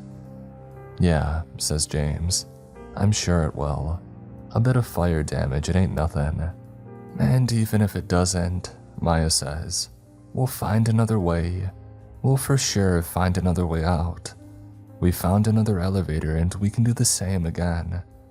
She squeezes my hand. "Okay," I reply with an exhausted smile. "Shall we give it a try then?" "Yeah," James replies. "Let's do this." And so we clamber to our feet and into the elevator. The smoke is dispersed now, but it still reeks of ash and rot and burnt plastic. With another cough, I glance to the others and then carefully press the button to floor 0. There is silence for a second or two, an unsettling grinding noise, as if the elevator is struggling with a request. But then, as its purpose, it whirs and rumbles and the doors draw closed with a soft and familiar ding. And up it goes. Up, ascending through the darkness. The LED flickers from -X to -4. I shift from foot to foot, waiting and hoping. Up from -4 to -3. Higher still from -3 to -2. What's going to happen, I think to myself? Will it take us back to the surface? Ascending up and up. And as it happens, it does not. Not yet, at least. The LED flickers over from -2 to -1, and here the elevator decelerates. James grips one of my hands and my other takes Maya's. The elevator slows to a stop, and as before, it slowly whirs open. The lights blink and drop, and we are plunged temporarily into darkness. And when they return, we see ourselves in the reflection, the mirror wall that the open doors of the elevator reveal to us. It reflects the mirror behind us and creates the illusion of a tunnel leading away into infinity. And in this tunnel are almost 36 people. Directly behind us are the young woman and the man, and behind them are others, dressed in lab coats and other such gear. It's the group from the framed photograph that we found on level -4, the final line of defense. They shimmer and they smile. Their eyes have not rotted around the sockets. They are as they were, at their best. My heart beats fast, but I am not afraid. "Thank you," mouths the ghostly young woman, and I smile at her. The elevator doors to floor -1 were quietly closed of their own accord, and at last it whirs on, ascending. Back up we go to level 0, back to the forest, and when the doors finally open, we are rushed with a cool and glorious breath of fresh forest air. It spills into the open compartment, and we are illuminated in the light of the moon and stars, and our ghostly cohort streams steadily out through the doors.